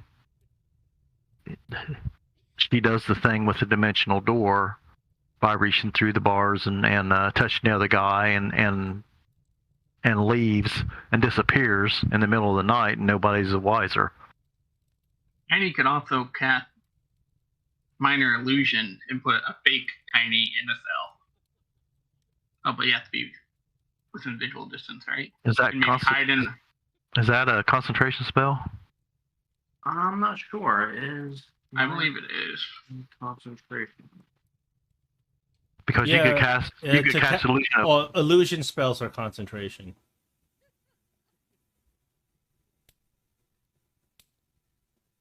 Well, I would cast an illusion that the guy in the more important prisoner is still there, and that somehow Tiny escaped. No, I think if you go that far away, you can't hold the spell. You have to use a higher level type of illusion spell. Minor illusion is concentration. It lasts a minute.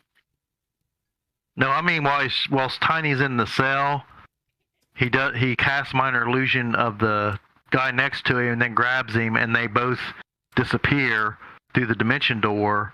But the minor, well, I don't know if he has to maintain sight on the minor illusion or not, but it'll last for. Not concentration, but it only lasts a minute. We really wouldn't even need that if you do it at night when most of the guards are asleep. I mean, once you're out, you're out. So Right. the damage is done. It's just the point. The part is where they can touch each other because there's a wall between them. There's not bars between them. Well, he didn't say. He said he could do that though. Although it does. Yeah, as long as they could touch him. All right. So what's the excuse for why Tiny is going to the Black Ops site? Well, I could show him the papers I had and said we captured this guy and he's a friend of him. She's the slave of a friend of and then I show him that guy, the one guy we got the papers from. Yeah, Narush. And he asked me to put the slave into the cell personally downstairs, and then the owner would come and pick her up the next day. Well, the guy we got the papers from doesn't oversee these guys. It doesn't matter. He's still an influential noble inside the city. So I mean, he's the cynical. He's the mayor. Cynical is like a mayor or lieutenant governor. Yeah. So Okay. So you're doing the mayor's work, and we're going to get him out. But you just have to make sure that you have a high enough persuasion. well, I mean, And if you got +7, we should be good. Neris, I think you need to go meet one of these guys so you can copy. well, I think y'all need to go, so you need to be close if something bad happens. You guys can come rushing in, but Oh yeah. and Well, and if that's the case, go ahead. Tolan, you can do the dimension door too. I have a scroll. I can do it once. So if we're standing outside, and if there happens to be a problem, you can dimension door in. Yeah, but we're not getting out then. I have sending. Well, to that's what- communicate. Well, then we could. I mean, if there's a problem, we're going to have to fight anyway.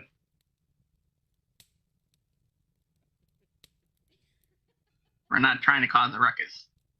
I know, but that's the backup plan. Okay. We're gonna split the party. All right, let's do it.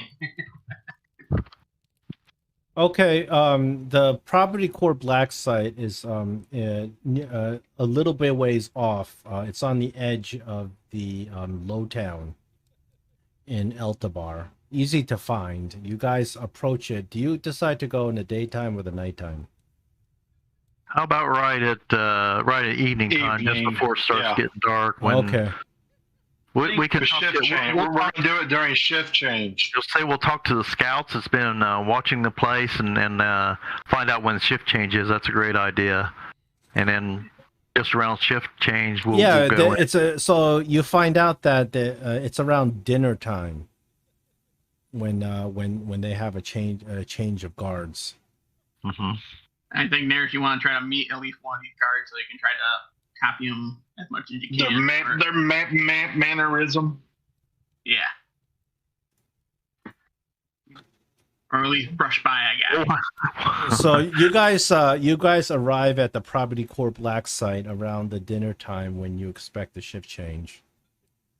And you guys kind of stand nonchalantly around in the slums. This place looks very unassuming, obviously because it's in the middle of a poorer part of the neighborhood. And you see some people walking by going about their business.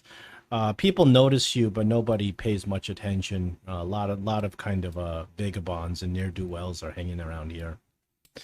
And after a couple of minutes of waiting, you see the door open and you see these two people. They are not in uniform, but you assume are Property Corps officers, and the two of them walk out. One man is a rather tall gentleman with a big beard.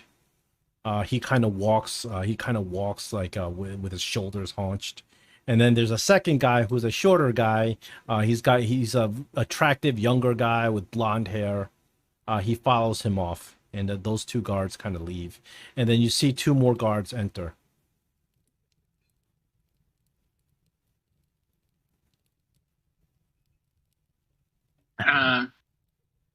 Is either one of them, but are they short and almost as short as Tiny or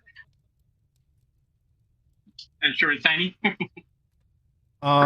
They're a little bit taller than Tiny, but comparable.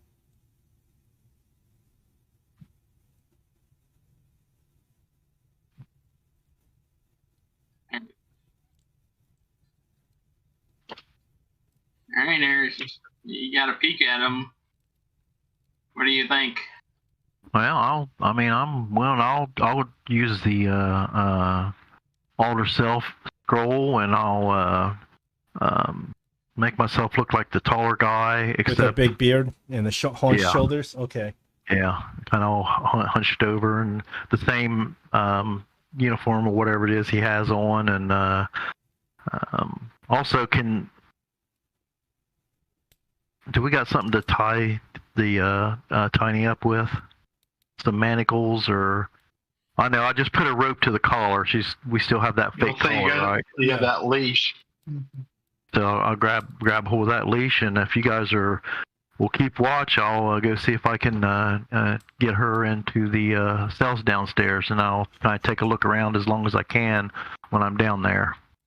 Okay, so if you hear anything or things go awry, there, Tiny. So you guys walk up to the door that you saw the guards previously leave. The door, you look at the door, and it's locked. There's clearly a lock on the door from the inside. And the door, you can see past the door. There's some probably torchlight or lamplight coming from within.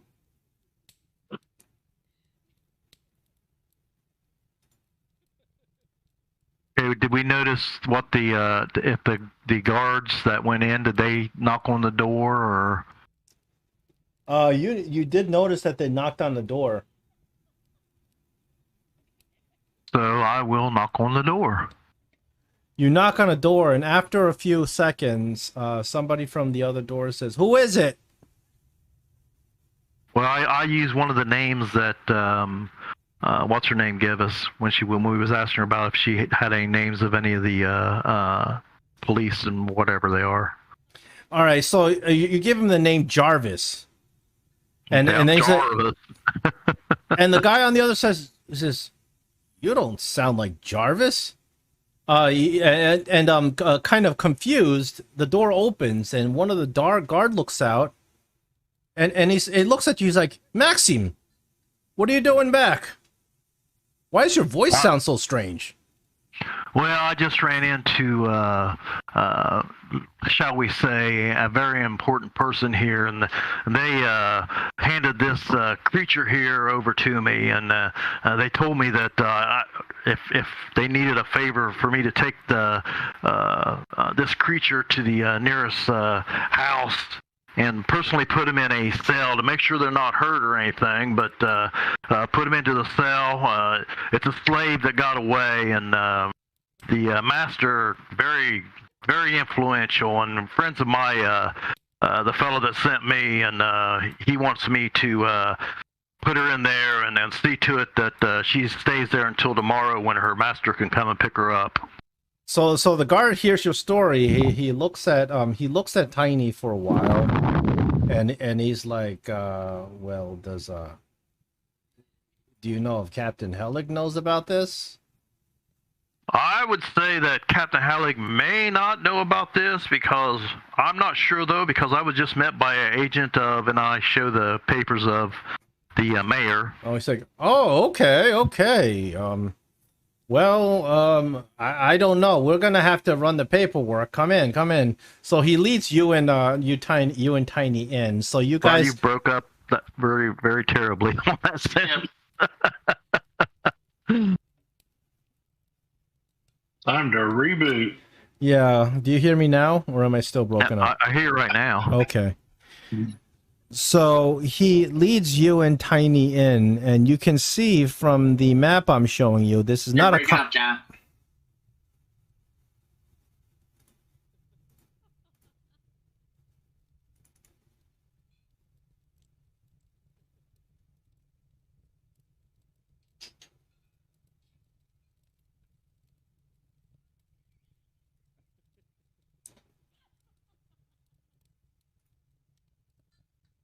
All right, I'm back. Okay. So he leads you... WB. He leads you and Tiny into the black site, and if you guys can look at the map, I'll show you where you are. You are at PC1. You guys just walk through the front door, and as you get through the front door and you kind of take a look around, you're trying to act as natural as possible, because remember, you're pretending to be one of the guys that just left this place. But you look around, and you notice that the first thing you see, that there's several guards. There's 4 guards just standing there. All of them are in common clothes uniform, not in uniforms, but they're standing there clearly looking like guards.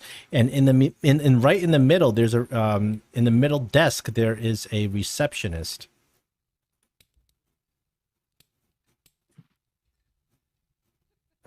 Okay, I guess I take my. So the receptionist stands up as she sees you kind of carrying Tiny in, and she says, "Maxime, what are you doing back here?" And she's like, "Who's this?" She points at Tiny. Well, I don't want to get mixed up in this trouble, but you know how it is. I was met by the agent of the mayor, and had this creature on the end of this leash, and said, "Take this to the house and see to it personally that she gets put into one of the cells. She's a slave, a runaway slave, and I guess the owner of the slave is very good friends with the mayor, and the mayor is doing him a favor by trying to not get this slave in trouble, because I guess the slave stole some stuff or something or another. I don't know, but I didn't want to get into the middle of this." So the receptionist, while you're giving this story, the receptionist looks at you and her eyes narrow. Although you look exactly like Maxime, the voice that's coming out of your mouth sounds nothing like him. And she's looking at you. Automatically, unfortunately, fail that persuasion check, and she says, "Hold on a second." And you can tell she's suspicious. She says, "I'm going to get Captain Helig." When you're doing these kinds of role-playing encounters, unfortunately, you did not think of, well, you can look just like the guy, but you didn't think of how the guy's going to sound. So you did your best to just make a different voice, but your voice clearly sounded very different from the actual guy you were impersonating. I sounded just like he looked.